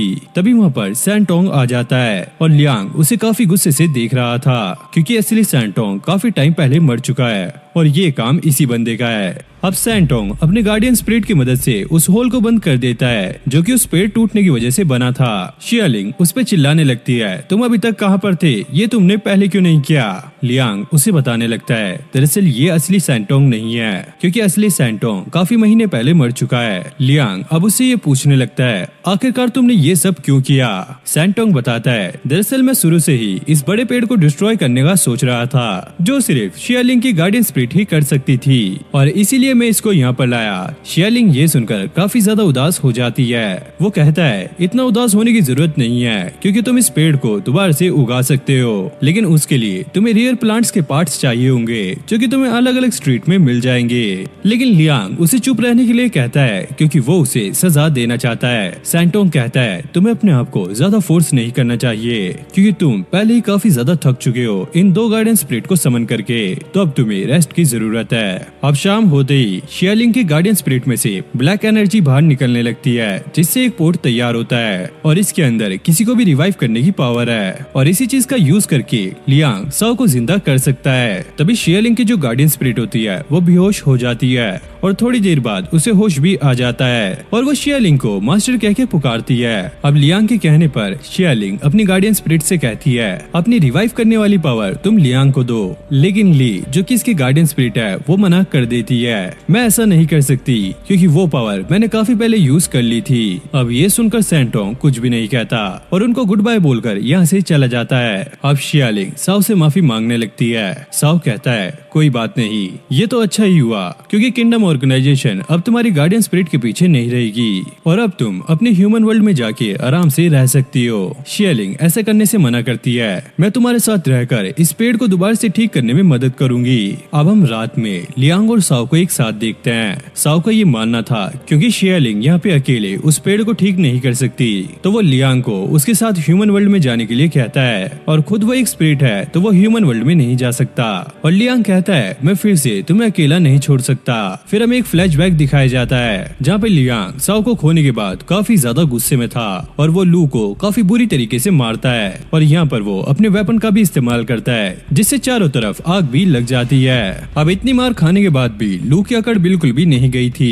वहाँ पे काफी सारी इविल स्पिरिट होती है जिन्हें वो खोल देता है और ये सारी इविल स्पिरिट लियांग पे अटैक कर देती है, लेकिन लियांग उन्हें काफी बुरी तरीके से मारता है और कुछ इविल स्पिरिट अब लू पे भी अटैक कर देती हैं और कई सारी इविल स्पिरिट होने की वजह से उन्होंने लियांग को पकड़ लिया था, जिसके बाद लियांग अपनी असली पावर का इस्तेमाल करता है और यहाँ पर एक काफी बड़ा ब्लास्ट होता है जिससे ये घर भी अब गिरने लगता है, लेकिन सूचू लियांग को बचा लेता है। वहीं यन लू को लेकर यहाँ से भाग रहा था, लेकिन भाई लू एक नंबर का लुल्लू है क्योंकि वो अभी भी उनसे फाइट करने की बात कर रहा था। जैसे वो पीछे देखता है तो सूचू उनका पीछा कर रहा था। अब वो अपने यन से उनसे फाइट करने के लिए कहता है, लेकिन सूचू उसे काफी बुरी तरीके से मारता है। अब इधर लियांग अपने वेपन से सारी इविल स्पिरिट्स को मार रहा था। अब बहुत सारी इविल स्पिरिट लू के पास आ गई थी। लू को लगता है कि वो इसकी हेल्प करेंगी, लेकिन उल्टा वो इस पे अटैक कर देती हैं और यन यहाँ पे अपने मास्टर की जान बचाने के लिए उनसे फाइट करने लगता है और उन सबको मारने के बाद ये भी खुद खत्म हो जाता है। ये देखकर लू को काफी ज्यादा बुरा लगता है और उसका दिमाग हिल जाता है। अब सूचू लू को मारने ही वाला था, लेकिन लियांग उसे रुका देता है और उसे उठा के ह्यूमन वर्ल्ड में फेंक देता है। और भाई ह्यूमन वर्ल्ड में आने के बाद ये अभी भी अपने आप को राक्षस स्ट्रीट का जनरल समझ रहा था, लेकिन कुछ लोग इसकी जम के पिटाई कर देते हैं और फिर लियांग वहाँ पे खड़ा होकर साओ के स्पिरिट के आने का वेट कर रहा होता है, जिसके बाद हमें प्रेजेंट का सीन दिखाया जाता है और अब साओ अपने भाई को शियालिंग के साथ डेट पे जाने के लिए कहता है। अब अगले दिन साओ शियालिंग को ये कह रहा होता है मुझे बाकी की स्ट्रीट में जाने के लिए पैदल चल के जाना होगा क्योंकि सारे पोर्टल्स तबाह हो चुके हैं। अब ये सुनकर शियालिंग वापस ह्यूमन वर्ल्ड में जाने के लिए कहती है, लेकिन लियांग उसे मना कर देता है तुम ऐसा नहीं कर सकती क्योंकि ह्यूमन वर्ल्ड में जाने वाला गेट वो भी खराब हो चुका है और हाँ पेड़ को ठीक करने के लिए मैं भी तुम्हारे साथ चल रहा हूँ। और लियांग उसे अपनी न्यू कॉस्ट्यूम के बारे में भी बताता है, ये मेरी न्यू कॉस्ट्यूम है जो कि मेरी गार्डियन स्पिरिट ने मुझे दी है, जिसकी वजह से कोई भी स्ट्रीट वाले मुझे डिटेक्ट नहीं कर पाएंगे और तुम्हें भी अपनी गार्डियन स्पिरिट से ये मांग लेना चाहिए। और उसकी गार्डियन स्पिरिट भी उसे ये न्यू कॉस्ट्यूम दे देती है। अब फिर से हमें पास्ट का सीन दिखाया जाता है जहाँ पे लियांग 7 दिनों से बैठा हुआ अपने भाई की स्पिरिट के आने का वेट कर रहा होता है। ये देखकर सारे कांस्टेबल भी काफी ज्यादा हैरान रह जाते हैं और वो लियांग को ट्रेनिंग के लिए डेड आइलैंड भेजने का डिसाइड करते हैं ताकि वो ट्रेनिंग के बाद लियांग को यहाँ का जनरल बना सके। अब सैंटोंग साओ की स्पिरिट को लेकर आ गया था और लियांग अपने भाई से गले मिलकर काफी ज्यादा रोने लगता है। अब सैंटोंग उससे ये कहता है मुझे लियांग को ट्रेनिंग के लिए डेड आइलैंड भेजना होगा और साओ के कहने पर लियांग वहाँ जाने के लिए मान जाता है। अब अगले सीन में लियांग डेड आइलैंड पे दिखाया जाता है और साओ राक्षस स्ट्रीट में रुककर अपने घर को बनाने में लग जाता है और ऐसे ही कई सारे साल बीत जाते हैं और फिर लियांग राक्षस स्ट्रीट का जनरल बनके वापस आ गया था और उसकी हाइट साओ से थोड़ी बढ़ भी गई थी। अब प्रेजेंट में लियांग यहाँ से जाने से पहले अपने भाई को जनरल का लॉकेट देता है और वो कहता है मेरे आने तक तुम यहाँ के जनरल हो क्योंकि मैं बचपन से ही जानता था कि तुम यहाँ के जनरल बनना चाहते हो। और वो जाने से पहले अपने भाई की उंगली पकड़ता है जैसे वो बचपन में पकड़ा करता था और इसी के साथ ये सीजन यहीं पर एंड हो जाता है। तो गाइस आपको ये एनिमे कैसी लगी? भाई मुझे तो ये काफी ज्यादा मस्त लगी और इसकी स्टोरी में जो ट्विस्ट आ रहे थे वो और भी ज्यादा अमेजिंग थे। तो आप मुझे कमेंट करके जरूर से बताना और इस वीडियो पे लाइक टारगेट रखते हैं सिर्फ 10 10K लाइक्स, तो जल्दी से उन्हें कंप्लीट करा देना। और हाँ, अगर आप मेरे चैनल पे न्यू हो तो प्लीज वीडियो को लाइक करके चैनल को भी सब्सक्राइब कर लेना, क्योंकि यहाँ पे ऐसी अमेजिंग वीडियोस आती रहती हैं। और नेक्स्ट पार्ट के लिए आप कमेंट कर सकते हो, मैं जल्दी ही वीडियो लेकर आ जाऊंगा। और मैं मिलता हूँ नेक्स्ट वीडियो में, तब तक के लिए okay, take care, bye bye.